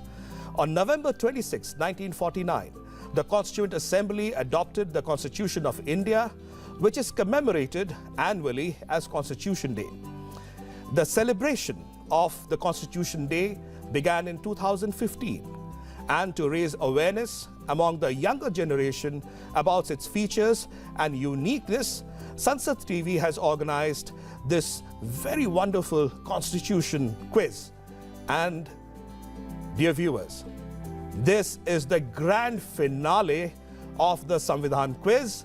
And in this grand finale, we have 3 very, very talented teams which are competing among themselves for the honors. Let's meet them. With us is Ambedkar University. It is the team Loktantra. Ladies and gentlemen, please see Loktantra, our young team. I would request the members to please introduce themselves. My name is Jayesh, and I'm a second-year BA Law and Politics student from Ambedkar University. I'm passionate about English literature and history, and exploring what the new facets of Indian culture and history, and I'm glad to be here. Thank you. Thank you. Greetings everyone, my name is Kanika Sharma, whereas the meaning of Kanika is pure gold, something I try to live up to by spreading warmth and joy wherever I go. I am a proud second year BA Law and Politics student from AUD, and I am deeply embedded in the beauty of Bharatiya Riti, Sanskriti and spirituality. I am not just a student, I am a persuasive speaker, an effective debater, a passionate dancer, and also have a privilege to teach. I am glad to be here. Thank you for such an incredible opportunity. Many best wishes, Team Loktantra. A large round of applause for Team Loktantra. Now the second team, coming from Jamia Millia Islamia, is Team Janatantra, a tremendously talented young team. Let them introduce themselves. Ladies and gentlemen. My name is Sejal Shingote, and I'm currently pursuing my post-graduation in political science from Jamia Millia Islamia. I'm into linguistics, particularly Mandarin Chinese, and I also enjoy reading. I'm grateful for this opportunity and I'm excited to be here. My name is Harsh Huda. I am master student, first year, MA Political Science, Jamia Millia Islamia. My interest lies from the intelligence world to the military and to the English literature and many more. But I'm very excited to be here. Thank you, sir. Wonderful. A large round of applause for Janatantra. Now we come to the third team for this wonderful grand finale. It is the team Ganatantra, and they come from National Law University, Delhi. Ladies and gentlemen, a very, very dynamic young team we have with us. May I request them to introduce themselves? A heartiest greetings, everyone. I am Srishti and I am studying law at National Law University, Delhi. Something that interests me a lot and I'm passionate about is public law, and I see myself working in this arena somewhere in the future for sure. I'm really excited to be here in the quiz, and I'm glad to be here. Looking forward to a great quiz here. Hello everyone, my name is Rashid Jain and I'm a second year student at the National Law University, Delhi. Something that interests me a lot about the Constitution is that it is a product of intellectual deliberations by some of the greatest intellectuals of the time. Wonderful, welcome, and wish you all the very best on this wonderful grand finale of the quiz. So, dear viewers, before we begin the quiz, let's go over the format. Very important. And the three teams, listen to it very, very, very carefully. There'll be 3 rounds. The first round, this round will consist of multiple choice questions, each with 4 options. Participants will have 30 seconds to choose the correct answer, and the team that answers correctly will earn 10 points. Are we good on this? Clear? Okay. The second round, this will be an audiovisual round where participants will view a video or a picture, or listen to an audio clip. They must then answer questions based on what they saw or heard. And third round, this will be a buzzer round. We've got lovely buzzers, and it's going to buzz around in the wonderful studio that we have here. And it'll be a buzzer round. I will ask questions, and the team that buzzes in first will have to answer. Teams will earn 10 points for a correct answer, but if they answer incorrectly, they'll lose 5 points. There'll be no opportunity to pass on questions in this round. The final phase, if required, the tiebreaker round. If the scores are still tied after the first 3 rounds, we will proceed to a tiebreaker round, where we will ask 3 questions. Again, passing is not an option in this round. Now, dear viewers, participants, let's kick off the finale of Samvidhan Quiz. Let the show begin.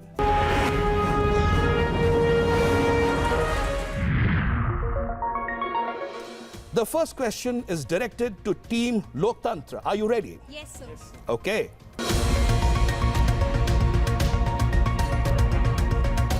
The drafting committee was a committee appointed for drafting the Constitution of India by whom? 4 options. Appointed by the Governor General, appointed by the Constituent Assembly of India, appointed by the Governor, or appointed by the Prime Minister. And your time starts now. Sir, the correct answer is B, that is by the Constituent Assembly of India. Absolutely right. You've got the real right answer. Thank you so much. This is wonderful. Even before the buzzer went off, even before 30 seconds, you can see the kind of talent that we have in the studio today with us. Second question. Now, Janatantra, are you ready?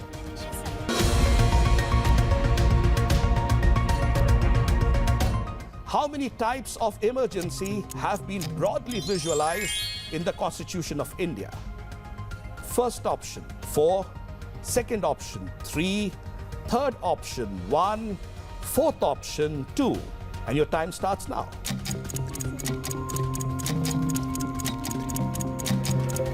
So the correct answer is B, 3 emergencies. Very correct. Wonderful. You've got the right answer. Good going. Now, Ganatantra, are you ready? Yes, sir. Your question.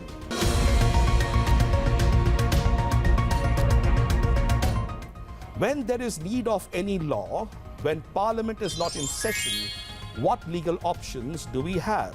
A. Promulgation of ordinance by the President. Second one, law can be made by Supreme Court, later passed in Parliament. Third option, law made by Law Ministry. And fourth, Prime Minister can make the law. Which is the right answer? Your time starts now.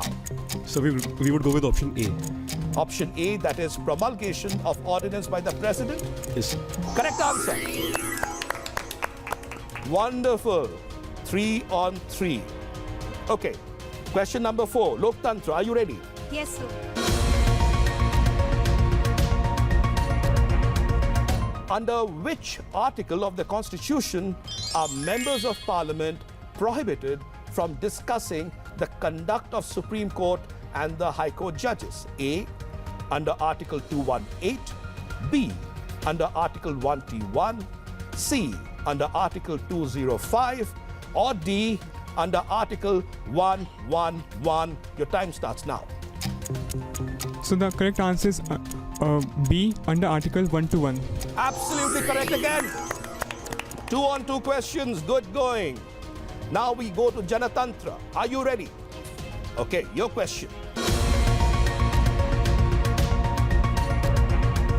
Who was the Muslim woman in the Constituent Assembly?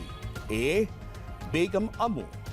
B, Begum Kusiya Azaz Rasool. C, Begum Hazrat. Or D, Noor Bano. Your time starts now. Sir, the answer is option B, Begum Kutsiya Azaz Rasul. Absolutely correct again. My gosh, we are going head on head. Now, Ganatantra, are you ready? Yes, sir. It's going to be very tight. No one's leaving an inch behind. Your question. Which article of the Constitution mentions 2 privileges, namely the freedom of speech in Parliament and the right to publish its proceedings? And your options are Article 109, Article 102, Article 105, and Article 111. Your time starts now.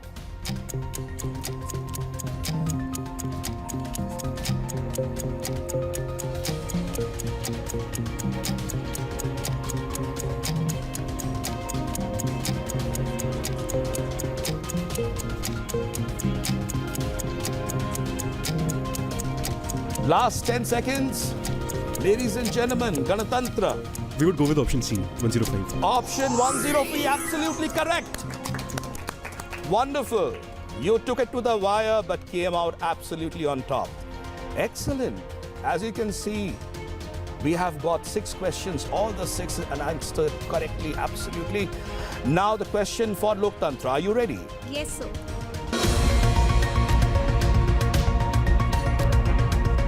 Who was the chairman of the Advisory Committee on Fundamental Rights, Minorities and Tribal Areas in the Constitution?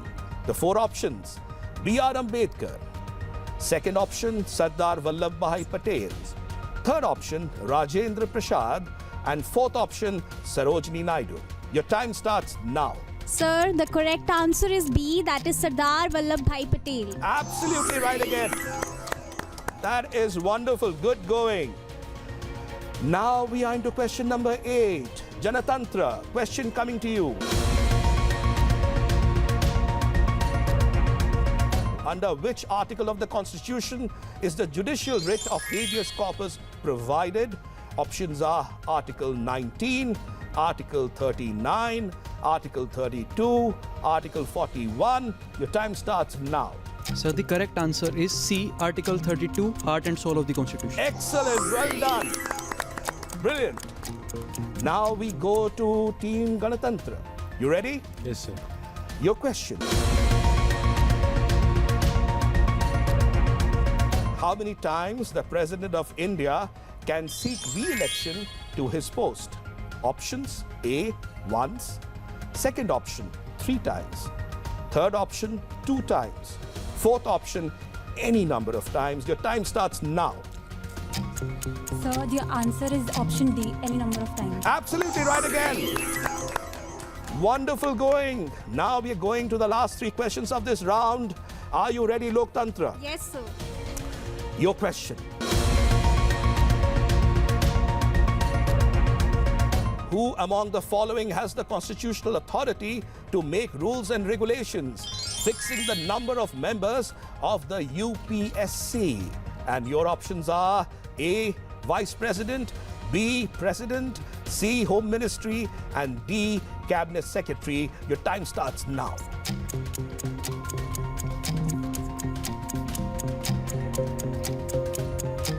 So we would like to go with option B, President. Absolutely right again. Wow, this is amazing. This is so amazing. Viewers, I had told you we have an excellent talent today in the studio, and that's absolutely on show. Now the question for Janatantra. Are you ready? Yes, sir.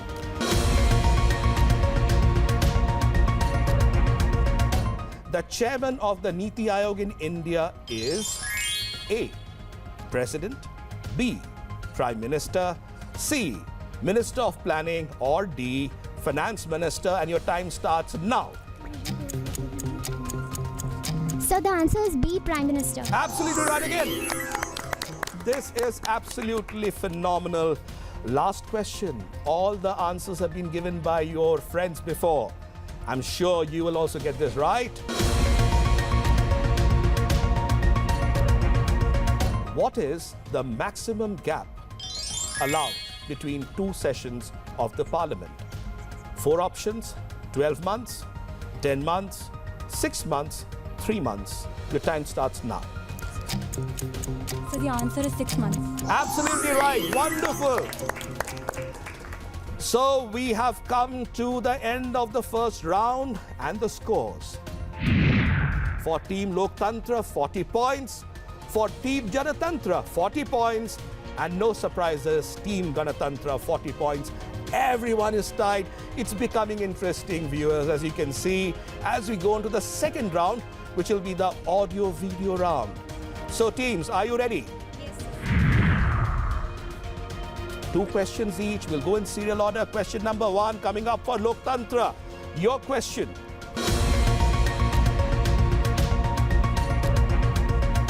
Sri Krishna propounding the infinite ocean of wisdom, the Bhagavad Gita, to a Kim Kartavya Vimood Arjuna. What does this artwork represent in the Constitution? And it comes up on your screen now, and your time starts now.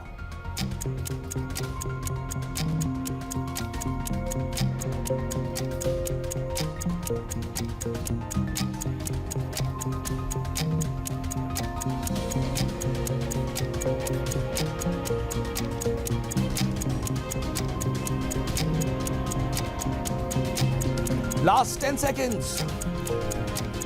Going to the wire. So we would like to say fundamental duties. Fundamental duties. Just look at the answer. I'm sorry. It is directive principles of state policy. The first one that you didn't get it right, never mind. The quiz is still on. You'll have many more opportunities as we go on. Now we go to Team Janatantra. Are you ready? All right. Going to be interesting.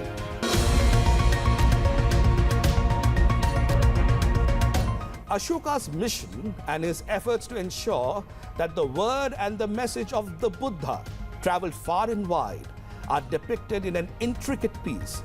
In which part of Constitution it shows, and it's coming up on your screen right now. The time starts now. You have it on your screen.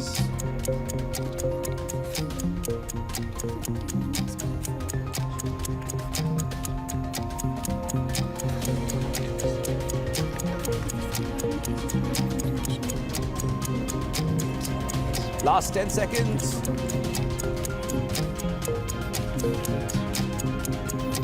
5, 4. Part 3 of the Constitution, Fundamental Rights. The answer comes up in your scheme. It's part 7. I'm sorry, I can't give you that. Didn't really work out for you this time. Never mind. It's just the first one. There are many more opportunities. Still a long quiz. I'm sure you will be back in the game. The third question coming to Ganatantra.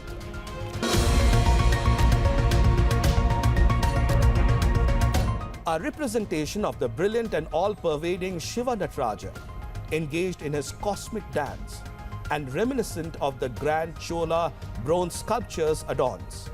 In which part of Constitution it shows, and the image is coming up on your screen. Now the time starts for you.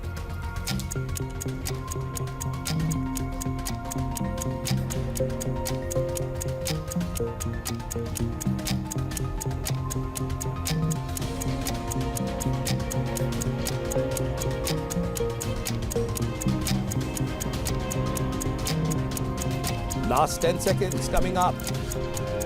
Part 12. Part 12. You're absolutely right. It comes up. You have got it right. That is wonderful. Excellent. You have stolen the march, but the other two teams are also on your heels, and I'm sure they're going to come back at you very strongly in this round. All right. So, Team Loktantra, are you ready? Okay. Whose voice is this in the Constituent Assembly debate that you're going to hear? I'm sorry, I cannot support the amendment. The effect of the amendment practically is that we cannot pass a resolution of this description until these sections, if they ever meet at all, until these sections have met and made their recommendations. The answer. Pass. Not sure. Your 30 seconds are done. I'll still wait. Just for, even though the time is over, even then. Just to hear the answer. Take a guess. I'm pretty skeptical between them. Never mind. The time is over. So you've already not made that. That's okay. You take a guess. Still there.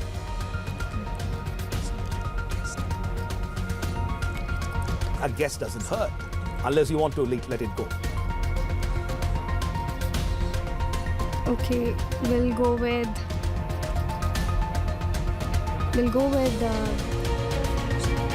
Dr. Rajendra Prasad. Sorry, time out. And the right answer is Dr. Shana Prasad. Never mind. We are still in the game and many more questions still up. Don't worry. Keep your chin up. That's when the real fight and the real pressure goes on. And I'm sure you're going to come back very strongly. Are you ready, Team Janatantra? Yes, sir. The tension in the studio is increasing, isn't it? Slightly, yes, on the second round. Okay, Team Janatantra, your question.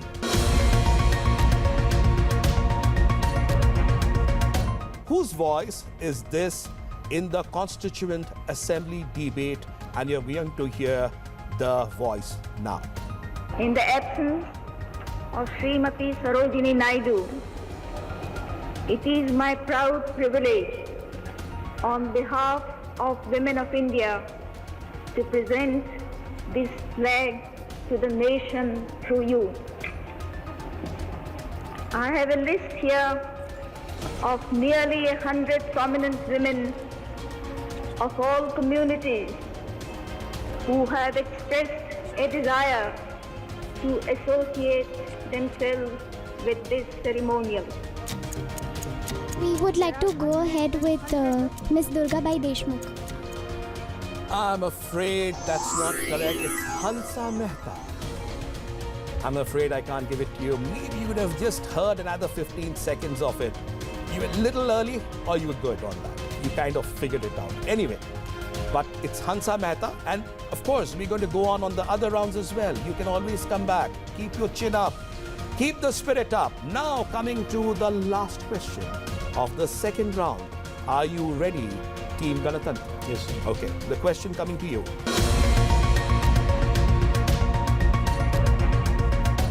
Whose voice is this in the Constituent Assembly debate that's going to hear now? Sir, I see that the Secretary of the State's Negotiating Committee has issued a statement objecting to the resolution.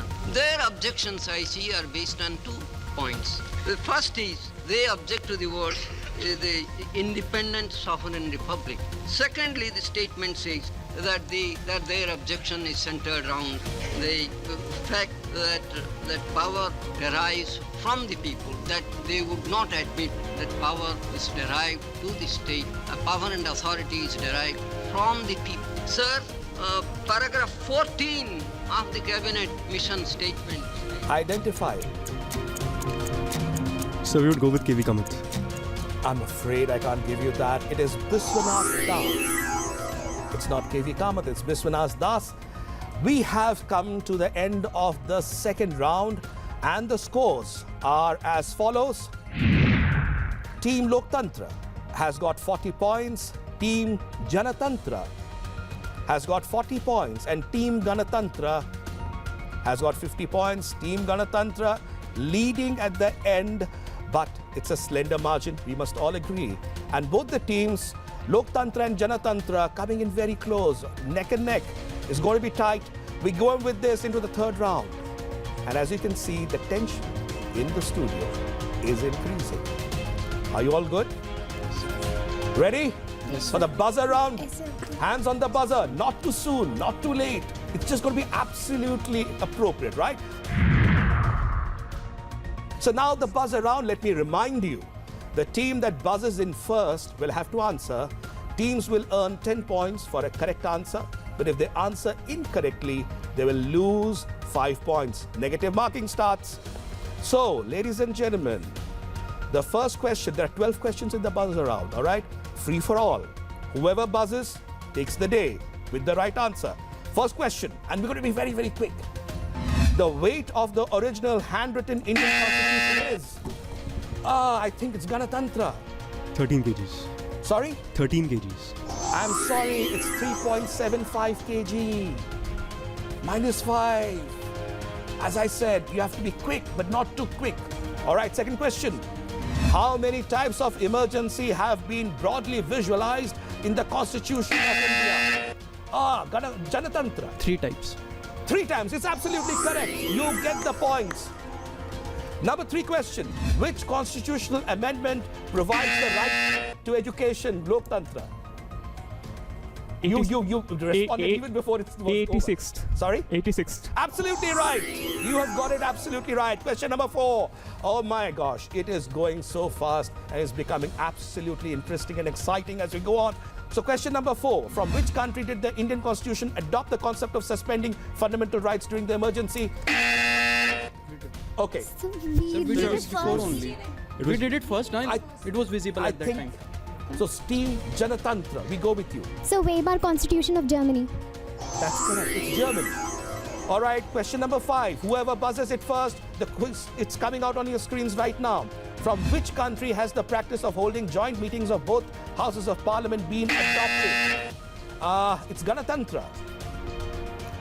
Ganatantra, quickly. Yes, sir. It's Australia. Australia, absolutely right. Question number 6. The president's power to issue ordinances during the recess of parliament is related to. It's coming up on your screen. Ganatantra. Sir, Article 123. Absolutely correct. Absolutely correct. Question number 7. Who was the chief draftsman of the Constitution? It's Loktantra. Dr. B. Ambedkar. It's S.N. Mukherjee, the chief draftsman. I'm sorry. Who was the chief draftsman of the Constitution? It was S.N. Mukherjee, the chief draftsman. Draftsman. All right. Question number 8. Who was the only Dalit woman member of the Constituent Assembly? It's Ganatantra. Dakshayani Veludha. Absolutely right. Absolutely right. Question number 9. We are going to the wire. Who was the youngest member in the Constituent Assembly? And we have Loktantra. Yes. Answer quickly. Youngest member. You have already buzzed it. I can't give you more time. I'll have to move. I will have to move. I'm sorry. K.M. Munshi. No, it's T.M. Kalyamantonga. I'm sorry. Question number 10. According to B.R. Ambedkar, this part was the most criticized part of the Constitution. Answer. Who's the buzzer? The question is also on your screen. Yes, Janatantra. Sir, Article 354, State Emergency or President's Rule. The answer is coming up on your screen now, the subject of fundamental rights. Unfortunately, last 2 questions. All right, buzzers be ready. Neck and neck. Question number 11. Who recommended to Constituent Assembly about the rights of an individual should be divided into 2 categories? Buzzers. Yes, Loktantra. Quickly. I can't give you time. Sorry, I have to Felix Frankfurter. No, B and Ryan. It's coming up on your screen right now. I'm afraid I can't give you. Last question. of the third round. In case it's a tiebreaker, then we go for the fourth. Otherwise, whoever is ahead takes the game today. Last question, up for grabs. Who suggested that cow protection should be included in the fundamental rights? The question comes up on your screen. Buzzer is on. Whoever is going for the last one. Who is going for the last one? Mahatma Gandhi. I'm afraid it's not. It's Ram Narayan Singh coming up on your screens right now. So with this, we have come to the conclusion of the third round. I do not know whether we have a tie, but I'm going to give you the scores and then we'll find out if someone is ahead.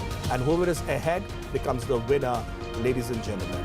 So the scores are for Loktantra. The score for the Loktantra is, so while the scores are being churned out, young friends, how did you find this quiz so far? You're all so quiet. You were so chirpy when we started, full of excitement, full of words. It went your way the way you expected? Didn't go your way the way you expected? So one thing that our team definitely expected was that it will be a difficult one. Second, that we'll get to learn a lot, and I can happily say that both of our expectations were fulfilled really well. We did learn a lot, and it was also neck to neck. I'm grateful for the other two teams. We had a lot of fun quizzing, and I'm also grateful to you for being such a nice quiz master. Thank you so much. It was my first time as well. I was very bad at my quizzes back in school. So finally the Sansad TV said, because you're not so good in quizzes, you better become the quiz master and have all the answers up your sleeve. Ganatantra, what about you? My co-team said, I couldn't agree more, you were a great quiz master, but also the quiz was indeed challenging and I loved it a lot. Lovely. What about Loktantra? Who wants to go? Okay. So it was like as the pointer, it was very challenging. Okay. But the way you spoke also made it quite interesting and add the element of fun and funny today. But it's like this, all quizzes go. It's a matter of just 1 or 2 seconds of right answers. I couldn't agree more. I couldn't agree more. But I must tell you, dear viewers, that besides being a member of parliament and a parliamentarian, there's always that little quizzing that is there inside in our hearts when we see a newspaper, when we do something. So therefore, when I was chosen and I was told to be a part of this quiz, it is such a delight to actually be in the midst of such young people who are actually shaping the future of our country. How wonderful on the Constitution Day coming up. On this Constitution Day, it is a great opportunity. Now, let's try to find out the scores. The final scores are coming up on your screens right now, ladies and gentlemen. So Loktantra is at 35 points. Janatantra is on 50 points. And the winner, Ganatantra, 75 points. Wonderful, well done. That is really wonderful. But I must tell you, Ganatantra, you played it very well. You were on the spot from the start. You were very composed like your teammates. But as your teammates said, sometimes just that 1 or 2 questions can make all the difference towards the end. But ladies and gentlemen, dear viewers, the winner were all of them today. And it's really wonderful that the winner is Ganatantra, coming from National Law University, Delhi. Many best wishes to Jamia Millia Islamia, coming in from Janatantra, and of course Loktantra, Ambedkar University. Thank you so much for coming on our studios. Now, dear viewers, over for the felicitations. We have the first team, who are the runners-up with us, Loktantra. Thank you so much from Ambedkar University, the lovely constitution that we have. Thank you so much for coming and gracing this occasion. Applause for them, ladies and gentlemen. They played well, extremely well. Many congratulations. Thank you so much, sir. Now we go on to Jamia Millia Islamia, Janatantra. Thank you so much. Many congratulations. And the wonderful constitution that embodies the spirit of our nation. Yes, sir. Thank you and many congratulations. You are a winner as well. Thank you so much, sir. And of course, the grand winners today. And here we have a wonderful sing-all for you. Many congratulations, the winners for today. We have another one for your colleague. Many congratulations. And let us all come together and be a part of this wonderful spirit of Constitution. And let Constitution be the guiding spirit and the guiding light for all of us in this nation. And may this mother of democracy, India, continue to be the inspiration for the entire mankind. Thank you so much for watching this grand finale of the Constitution quiz, and may the spirit of democracy continue to inspire our nation and the world. Namaskar, Jai Hind.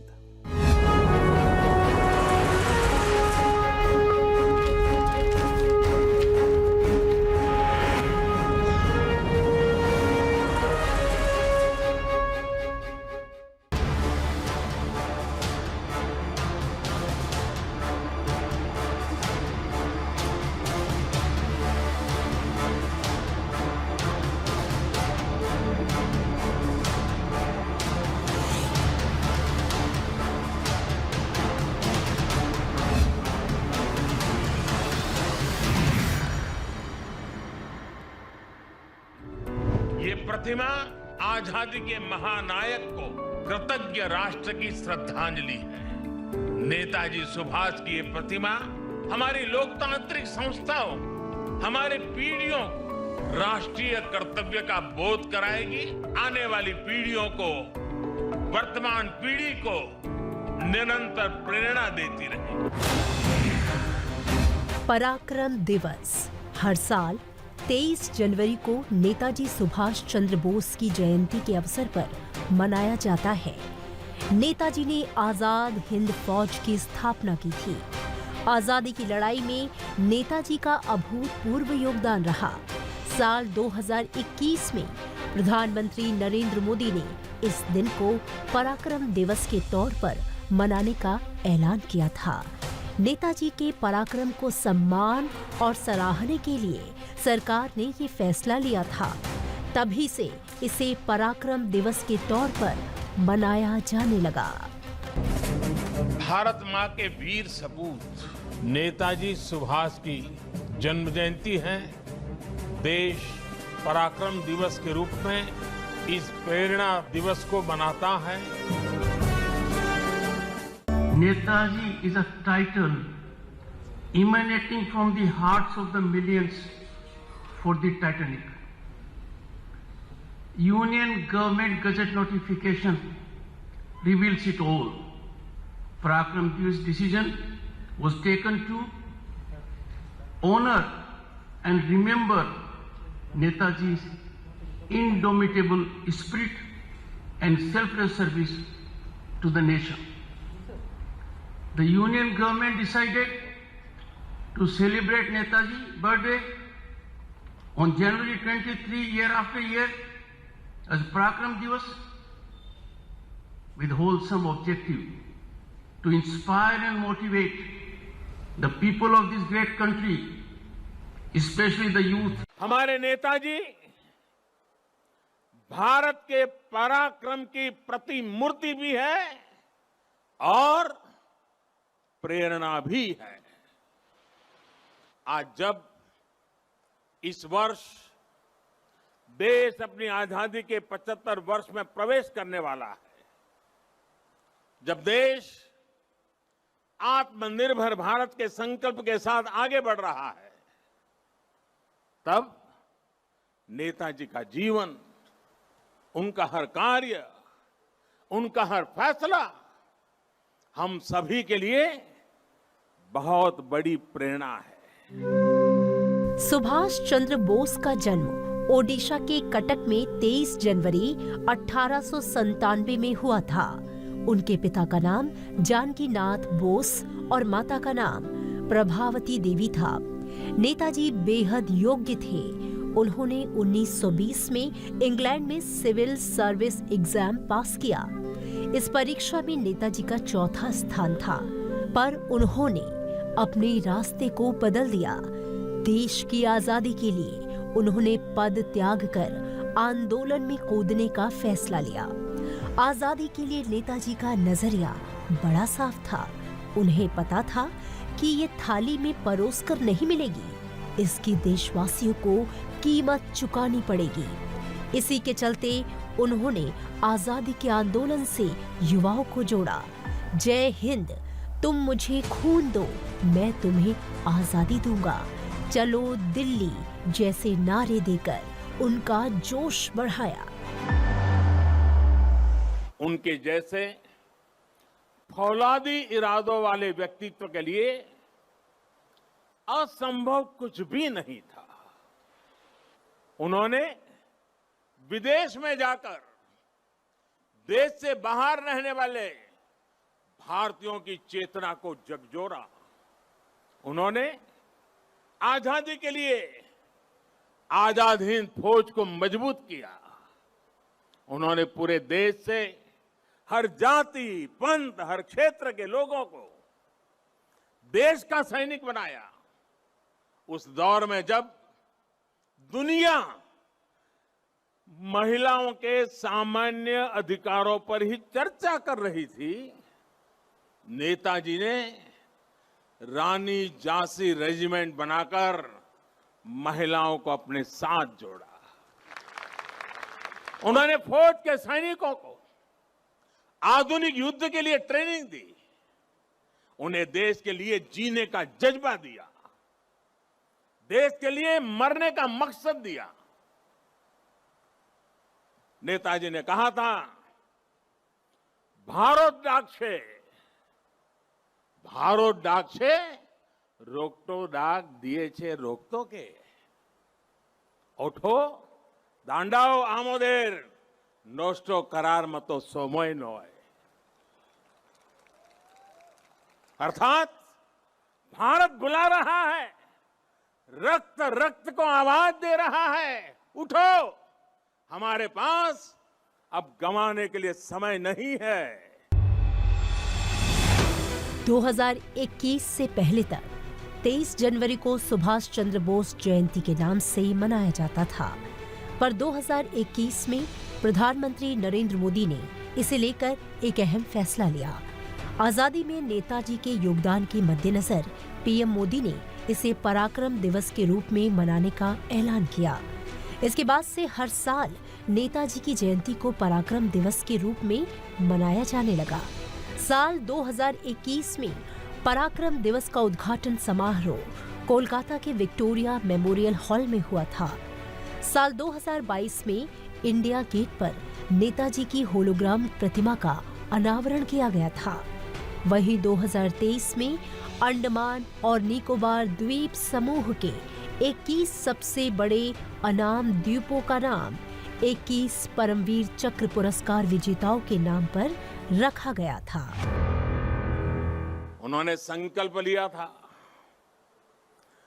Bharat की जमीन पर आजाद भारत की आजाद सरकार की नींव रखेंगे। नेताजी ने अपना ये वादा भी पूरा करके दिखाया। उन्होंने अंडमान में अपने सैनिकों के साथ आकर तिरंगा फहराया।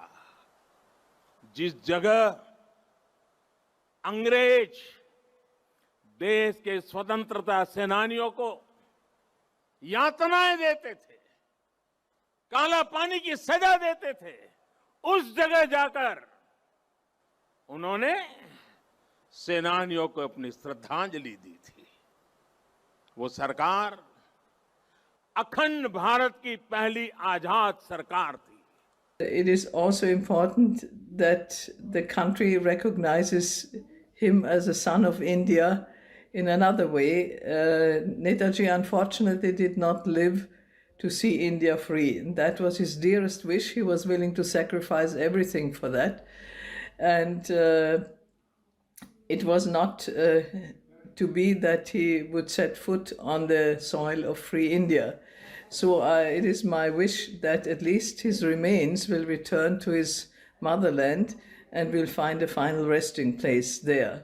I think the present government in a number of steps, for example, in declassifying an important, or let's hope the last part of the files on Netaji, and also recognizing the contribution of INA veterans, of renaming again the Andaman and Nicobar Islands, recognized Netaji's contribution. Netaji ने अंग्रेजों की गुलामी से देश को आजाद कराने में अहम भूमिका निभाई। साथ ही अपने क्रांतिकारी विचारों से देश के युवाओं में आजादी के लिए जल रही ज्वाला को और तेज किया। सुभाष चंद्र बोस की जयंती ही नहीं, हर दिन उनके योगदान को याद कर हमें उन्हें नमन करना चाहिए। नेताजी का जीवन परिश्रम ही नहीं, पराक्रम की भी पराकाष्ठा है। नेताजी ने भारत की आजादी के लिए अपने सपनों, अपने आकांक्षाओं को तिलांजलि दे दी। वे चाहते तो अपने लिए एक अच्छा जीवन चुन सकते थे, लेकिन उन्होंने अपने सपनों को भारत के संकल्प के साथ जोड़ दिया। नेताजी देश के उन महान सपूतों में से एक थे जिन्होंने विदेशी शासन का सिर्फ विरोध ही नहीं किया, बल्कि भारतीय सभ्यता पर सवाल उठाने वालों को भी जवाब दिया। नेताजी सुभाष चंद्र बोस के विचारों पर गौर करें तो वो कहते थे, एक व्यक्ति किसी विचार के लिए मर सकता है, लेकिन वो विचार उसकी मृत्यु के बाद हजारों लोगों के जीवन में अवतरित होगा। हमें हमेशा उच्च विचार पैदा करते रहना चाहिए, क्योंकि उच्च विचारों से कमजोरियां दूर होती हैं। इसके बाद वो कहते हैं कि याद रखें, सबसे बड़ा अपराध अन्याय सहना और गलत के साथ समझौता करना है। मैंने जीवन में कभी भी खुशामद नहीं की। दूसरों को अच्छी लगने वाली बातें करना मुझे नहीं आता। हमारा सफर कितना ही भयानक, कष्टदायी और बदतर हो, लेकिन हमें आगे बढ़ते रहना ही है। सफलता का दिन दूर हो सकता है, लेकिन उसका आना तय है। सफलता की नींव हमेशा असफलता से होकर गुजरती है। अगर आपको किसी के सामने कुछ समय के लिए झुकना भी पड़े, तो वीरों की तरह झुकना। समय से पूर्व की परिपक्वता अच्छी नहीं होती, चाहे वो किसी वृक्ष की हो या व्यक्ति की, और उसकी हानि आगे चलकर भुगतनी होती है। आशा की कोई ना कोई किरण होती है जो हमें कभी जीवन में भटकने नहीं देती। मुझे कोलकाता में उनके घर जाने का सौभाग्य मिला था। नेताजी से जुड़े स्थान पर उनकी जो अनंत ऊर्जा थी, मैंने उसे महसूस किया। आज देश का प्रयास है कि नेताजी की वो ऊर्जा देश का पथ प्रदर्शन करे।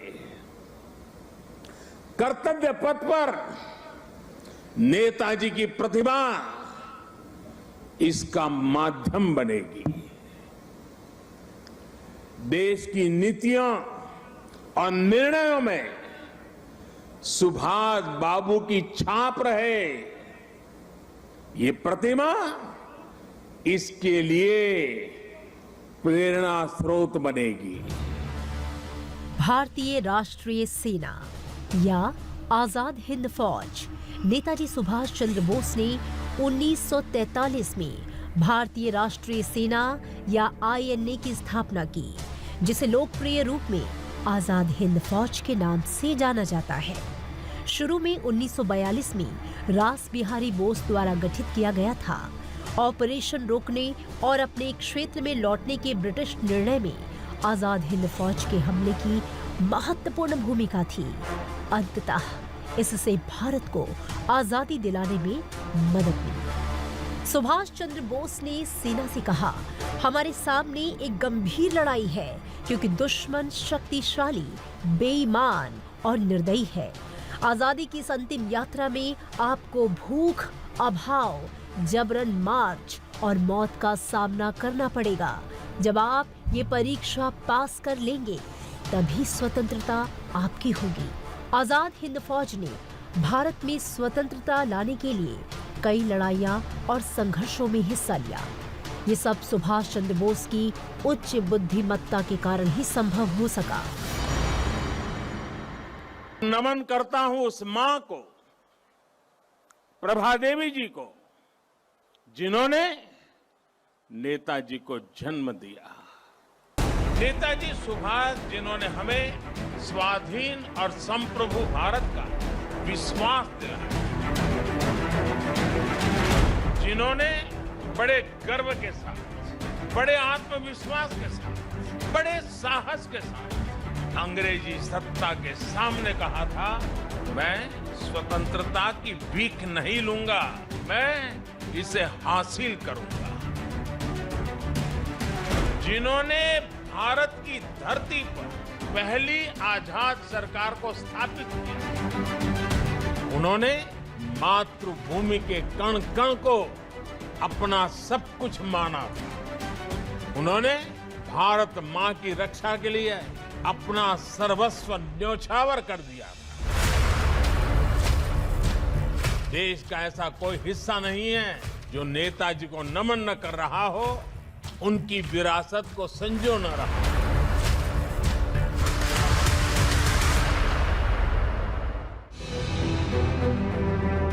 सुभाष चंद्र बोस उस असहयोग आंदोलन का हिस्सा बने जिसे गांधी जी ने शुरू किया था, जिसने भारतीय राष्ट्रीय कांग्रेस को अहिंसा में एक दुर्जेय शक्ति के रूप में बदल दिया था। बोस को गांधी जी से बंगाली राजनेता चित्तरंजन दास के लिए काम करने की सलाह मिली। बोस ने वहां एक पत्रकार, युवा शिक्षक और बंगाल कांग्रेस के स्वयं सेवक कमांडर के रूप में काम किया। 1924 में उन्हें कलकत्ता नगर निगम का मुख्य कार्यकारी अधिकारी नियुक्त किया गया था और दास मेयर बनाए गए। उन्होंने स्वराज समाचार पत्र की स्थापना की। 1927 में जेल से रिहा होने के बाद बोस जवाहरलाल नेहरू के साथ कांग्रेस पार्टी के महासचिव के रूप में शामिल हुए और उन्होंने आजादी के लिए काम किया। 1938 में भारतीय राष्ट्रीय कांग्रेस का अध्यक्ष पद जीतने के बाद उन्होंने एक राष्ट्रीय योजना परिषद की स्थापना की, जिसने एक व्यापक औद्योगिकीकरण रणनीति विकसित की। उनकी स्वीकार्यता ऐसी थी कि पूरा विश्व उन्हें नेता मानता था। उनमें साहस था, स्वाभिमान था, उनके पास विचार थे, विजन था, उनके नेतृत्व की क्षमता थी, नीतियां थी। नेताजी सुभाष कहा करते थे, भारत वो देश नहीं जो अपने गौरवमयी इतिहास को भुला दे। भारत का गौरवमयी इतिहास हर भारतीय के खून में है, उसकी परंपराओं में है। नेताजी सुभाष भारत की विरासत पर गर्व करते थे और भारत को जल्द से जल्द आधुनिक भी बनाना चाहते थे। सुभाष चंद्र बोस एक सोच थे जिसने देश की आजादी और युवाओं को एक नई राह दी। उनके विचार वो प्रेरणा बने जिस पर चलकर किसी भी नामुमकिन को मुमकिन बनाने का मादा रखा जा सकता है। उन्होंने कहा, इतिहास में कोई भी वास्तविक परिवर्तन चर्चाओं से कभी हासिल नहीं हुआ। राजनीतिक सौदेबाजी का रहस्य ये है कि आप जो हैं उससे अधिक मजबूत दिखें। यदि संघर्ष ना हो, यदि जोखिम ना उठाया जाए तो जीवन अपना आधा हित खो देता है। एक व्यक्ति किसी विचार के लिए मर सकता है, लेकिन वो विचार उसकी मृत्यु के बाद हजारों जिंदगियों में अवतरित होगा। जो सैनिक हमेशा अपने राष्ट्र के प्रति वफादार रहते हैं, जो अपने जीवन का बलिदान देने के लिए तैयार रहते हैं, वो हमेशा अजेय अमर होते हैं। जब हम खड़े होते हैं तो आजाद हिंद फौज को ग्रेनाइट की दीवार की तरह होना पड़ता है। जब हम मार्च करते हैं, आजाद हिंद फौज को स्टीमर की तरह बनना होगा। आदमी, पैसा और सामग्री अपने आप में जीत या स्वतंत्रता नहीं ला सकते। हमारे पास होना ही चाहिए प्रेरणा शक्ति, जो हमें बहादुर कार्यों और वीरतापूर्ण कारनामों के लिए प्रेरित करेगी। आज हमारी केवल एक ही इच्छा होनी चाहिए, मरने की इच्छा, ताकि भारत जीवित रह सके, सामना करने की इच्छा, शहीद की मृत्यु, ताकि शहीद के खून से आजादी का मार्ग प्रशस्त हो सके। ये हमारा कर्तव्य है कि हम अपनी स्वतंत्रता की कीमत अपने खून से चुकाएं। जिस स्वतंत्रता को हम अपने त्याग और परिश्रम से प्राप्त करेंगे, उसे हम अपनी शक्ति से सुरक्षित रख सकेंगे।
Dr. Bhimrao Ambedkar ji, when he was given Bharat Ratna, I had the honor and privilege to be member of the House and in the Council of Ministers.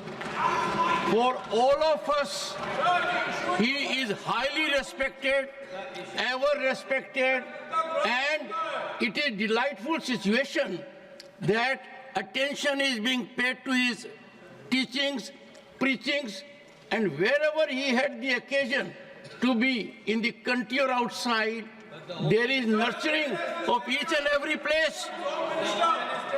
बाबा साहब हम सब के लिए प्रातः वंदनीय, सदैव आदरणीय और अनुकरणीय हैं।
माननीय सभासदों, माननीय सभापति जी,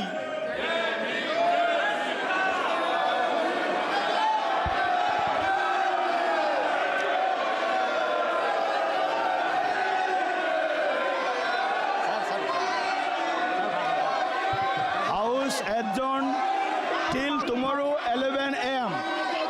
Again repeat, House adjourned.